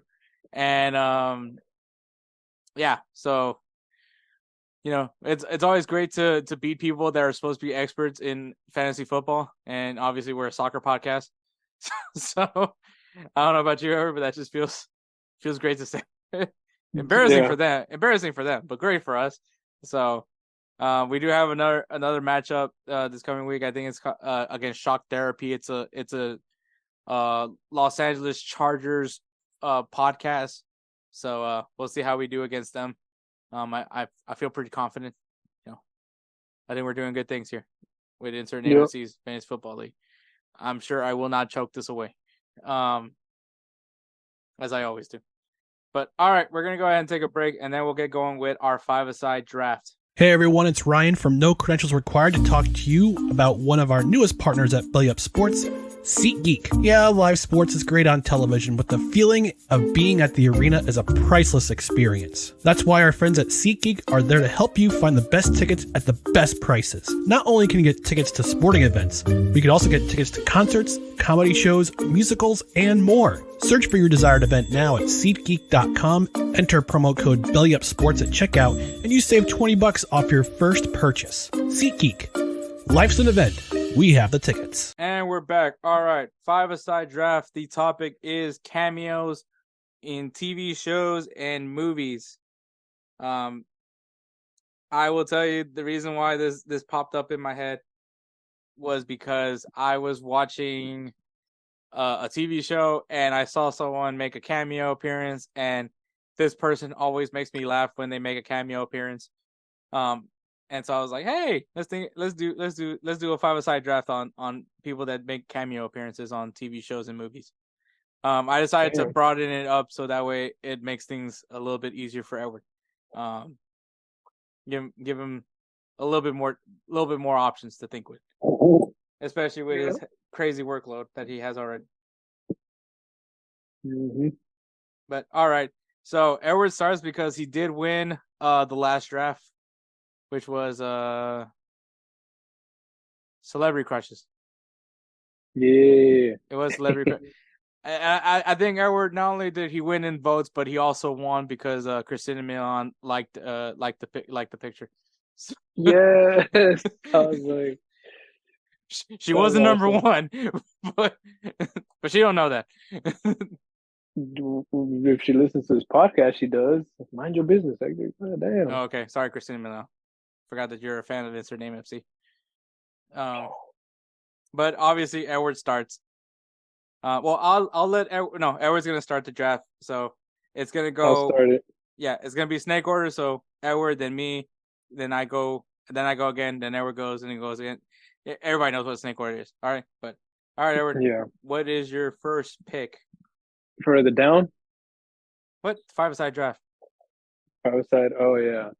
It's just a draft. So we're doing good drafts basically. Okay. Yeah, okay. It's your top 5. I already had I had a really bad one, but you can mention it. You can mention it now. I don't think. I'm sure if it's that bad. So this is not part of the bad. Like, this is not part of the 5-a-side draft. I was just gonna say, like, if we were gonna do like a bad draft. Do you remember that movie back in 2010, Piranha 3D? Oh yeah, that was bad. They had Gianna Michaels do like parasailing and shit, like a porn star. Yeah, and she got her tits ate and everything. Oh and my I was God. like, God, that's so horrible. I was like, that's just so horrible. I was like, damn. Wow, that was she just made the cameo. That's a low budget movie. Yeah. Yeah, that's a good one. All right. But all right, let's start it off. All right. So my number one, I guess. Let's put it that way. So my number one. First pick. My first pick.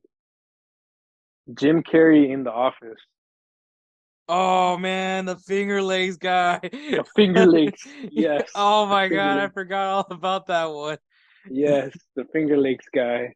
You know, I told my family I was going out to the woods to go get something in Finger Lakes. I left my family at the Finger Lakes for this interview.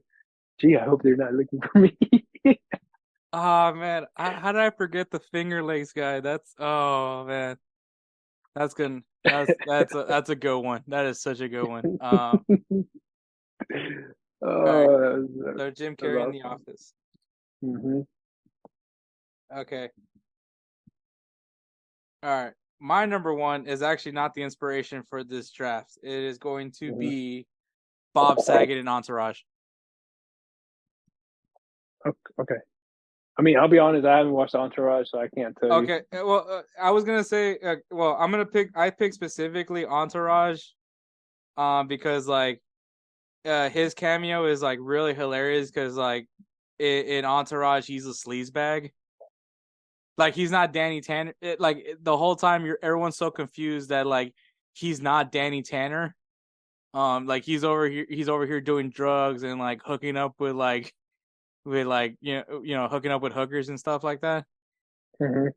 And then obviously in Entourage, like they're playing themselves, like so it's. But yeah, when Bob Saget, that was when I was like, that was like my first time realizing that Bob Saget isn't Danny Tanner either. But like another one that I would have said was when he was in Half Baked, when Dave Chappelle is doing that Drug Abusers Anonymous meeting, and like Bob Saget's over here. You're just talking about weed. Have you ever done he's like, you ever done crack or anything? Like, so yeah. Like it's funny seeing Bob Saget in like these non-Danny Tanner-esque roles. Yeah. So, it's funny him playing like a drug addict or like just a complete total like scumbag. It's just funny to me. Okay. My second pick is going to be Genuine from Parks and Rec. Oh, that's a good one. It's like, little Sebastian, you may be gone, but you'll always be my pony. That was just like such like an interesting like how'd you get Genuine? He's my cousin. Yeah, Genuine. Yeah, that's a good one. All right, so this one I'm kind of going to be broad for my second pick because let's keep it specific. So specific, so I can't just choose like a bunch of movies or a bunch of TV shows in this one. Okay. I mean, if that's the case, because then I would have just had Bob Saget as Bob Saget, but. Well, no, the reason why is because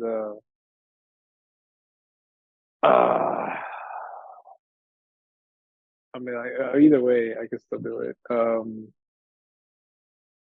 So rest in peace, Stan Lee.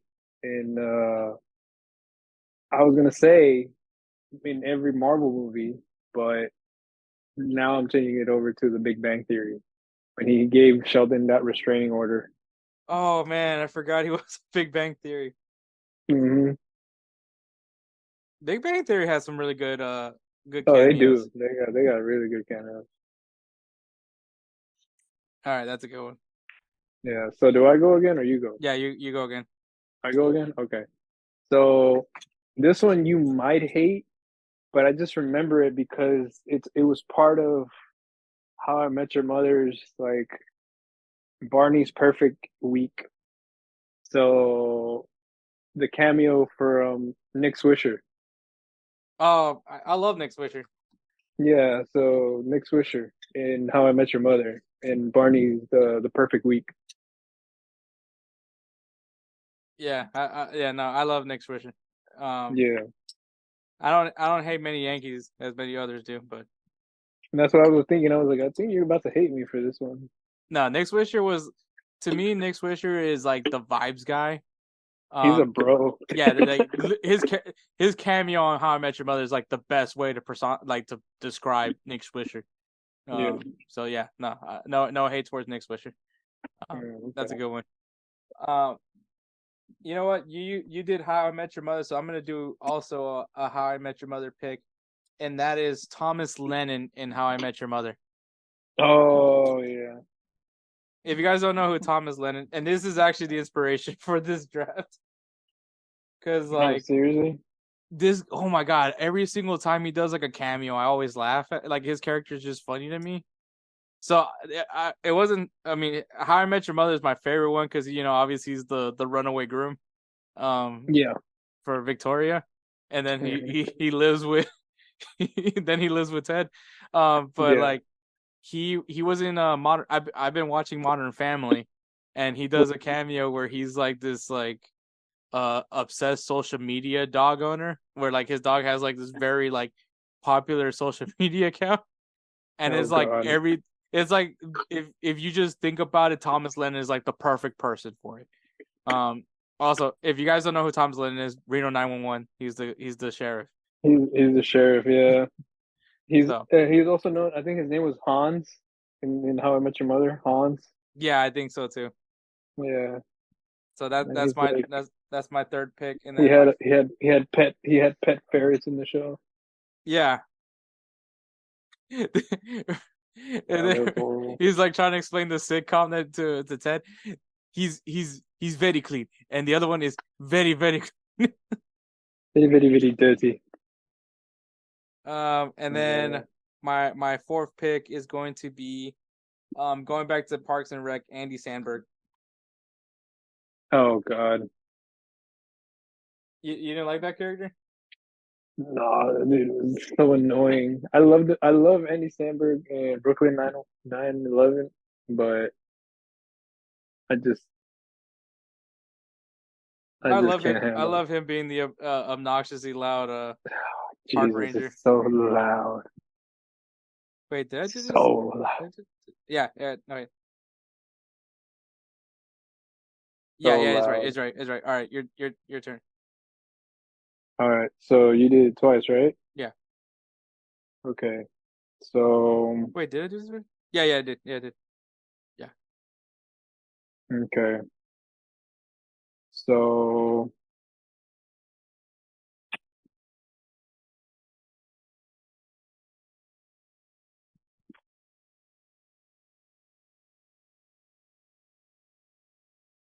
mm,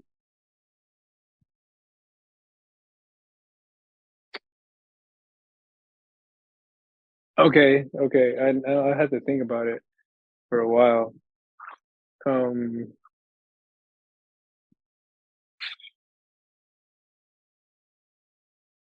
I mean I'm thinking about it right now and I'm trying to figure out the best way to put it. Um so I mean, if you say it, I can't. Like, once you say the yeah, person, I I know. can't take it. It's no, it's not that. It's just um Bill Hader in The Office when they were making fun of Baby Wawa. Oh, That was like the smallest cameo near the end of the whole show, but he was like, "Meh," this is pulling all who this the shit. people are. This is what people are missing. If you're like, I stopped watching The Office after Steve Carell leaves. Like, this is what you're missing is Baby Wawa. Seth Meyers was there. Yeah, Seth Meyers and Bill Hader. That was Hader was there. back when Seth Meyers did the report thing. Yeah, and Saturday Night Live and stuff. Mm. Like, yeah. So that's it. That's one. That's that one. And then and then well,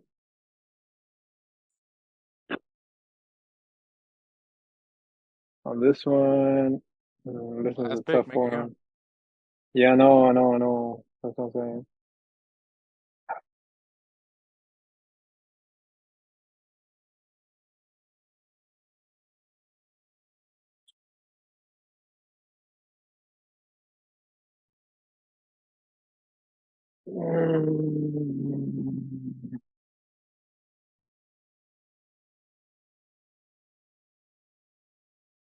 Mm, this is a tough one now. Um, hmm. Okay. I got one. I think I think this is actually probably the best cameo. Okay, we'll see. Now that I think about it.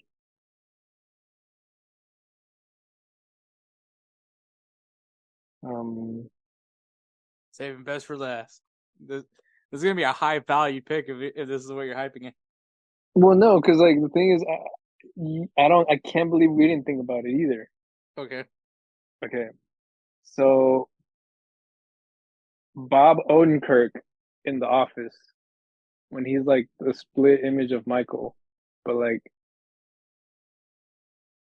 you know how when Pam goes and gets the Yeah. supposedly the interview, the job interview, and it's like, hey, this dude's like Michael Scott apparently. Yeah. She's like, this guy's like Michael. You know, I feel like that would be a pretty damn good cameo, because technically we found this out. He auditioned for Michael. He didn't get the part. Yeah, and it almost went to Bob Odenkirk. Yeah, it almost did. But then Steve Carell just knocked it right out of the park. No, yeah. So that was a really good one.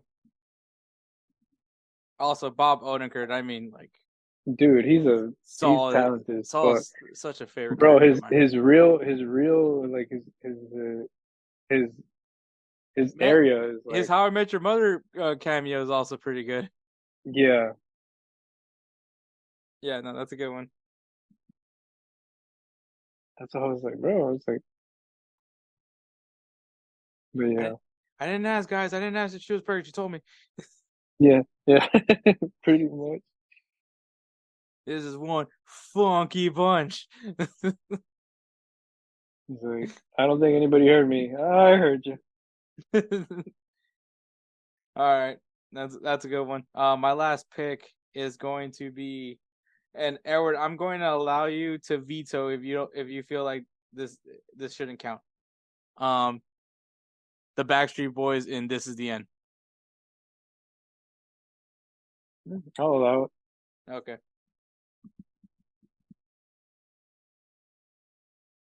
Just because, like, I didn't see it coming when they decided. I mean, This Is the End. If you guys haven't seen that movie, which I'm surprised if you haven't, is just like, I think it was just a crazy movie, and then for it to end with the Backstreet Boys was like, wow, that took me back. But I think it's also a nostalgia factor. Hey, NSYNC might be back. Yeah, that I enjoyed that one. I was gonna if ever would have vetoed it, I was gonna say Channing Tatum from This Is the End as well, because that cameo was definitely unexpected, and somehow, there's like a really great interview about Channing Tatum picking to play the Gimp. Edward, you've seen This Is the End, right? Yeah.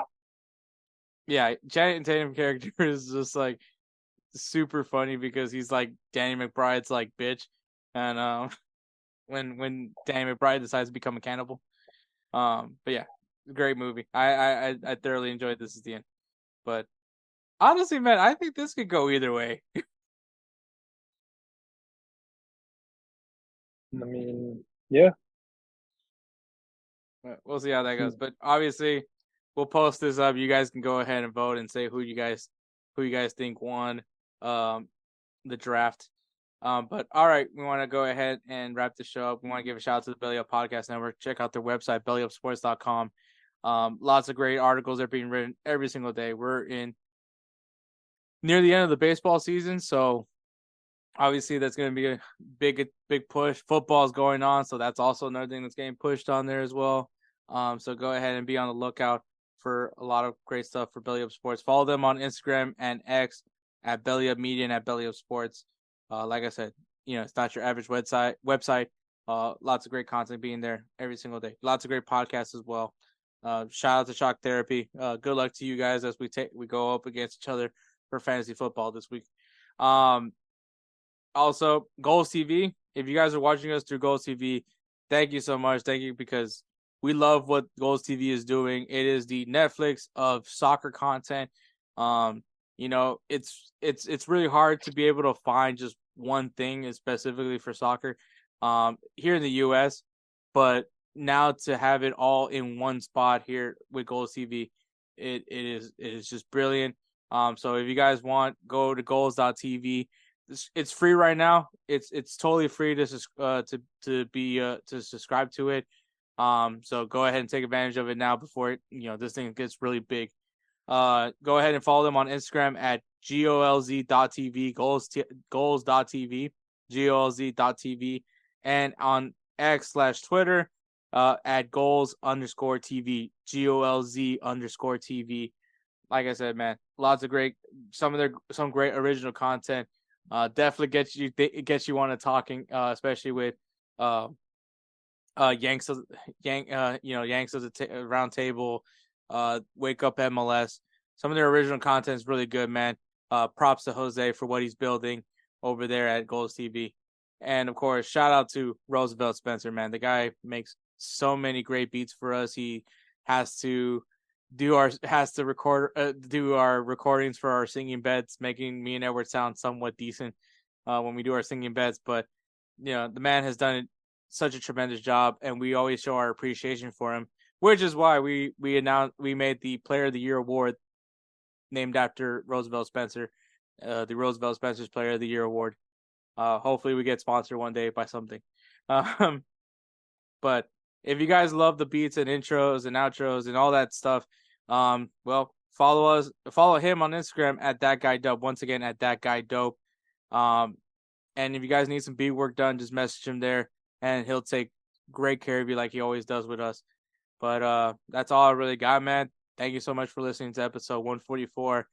Catch us next week for episode 145. We do have an interview for episode 145, so you guys definitely don't want to miss that. Catch us next week. Take care, guys.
I don't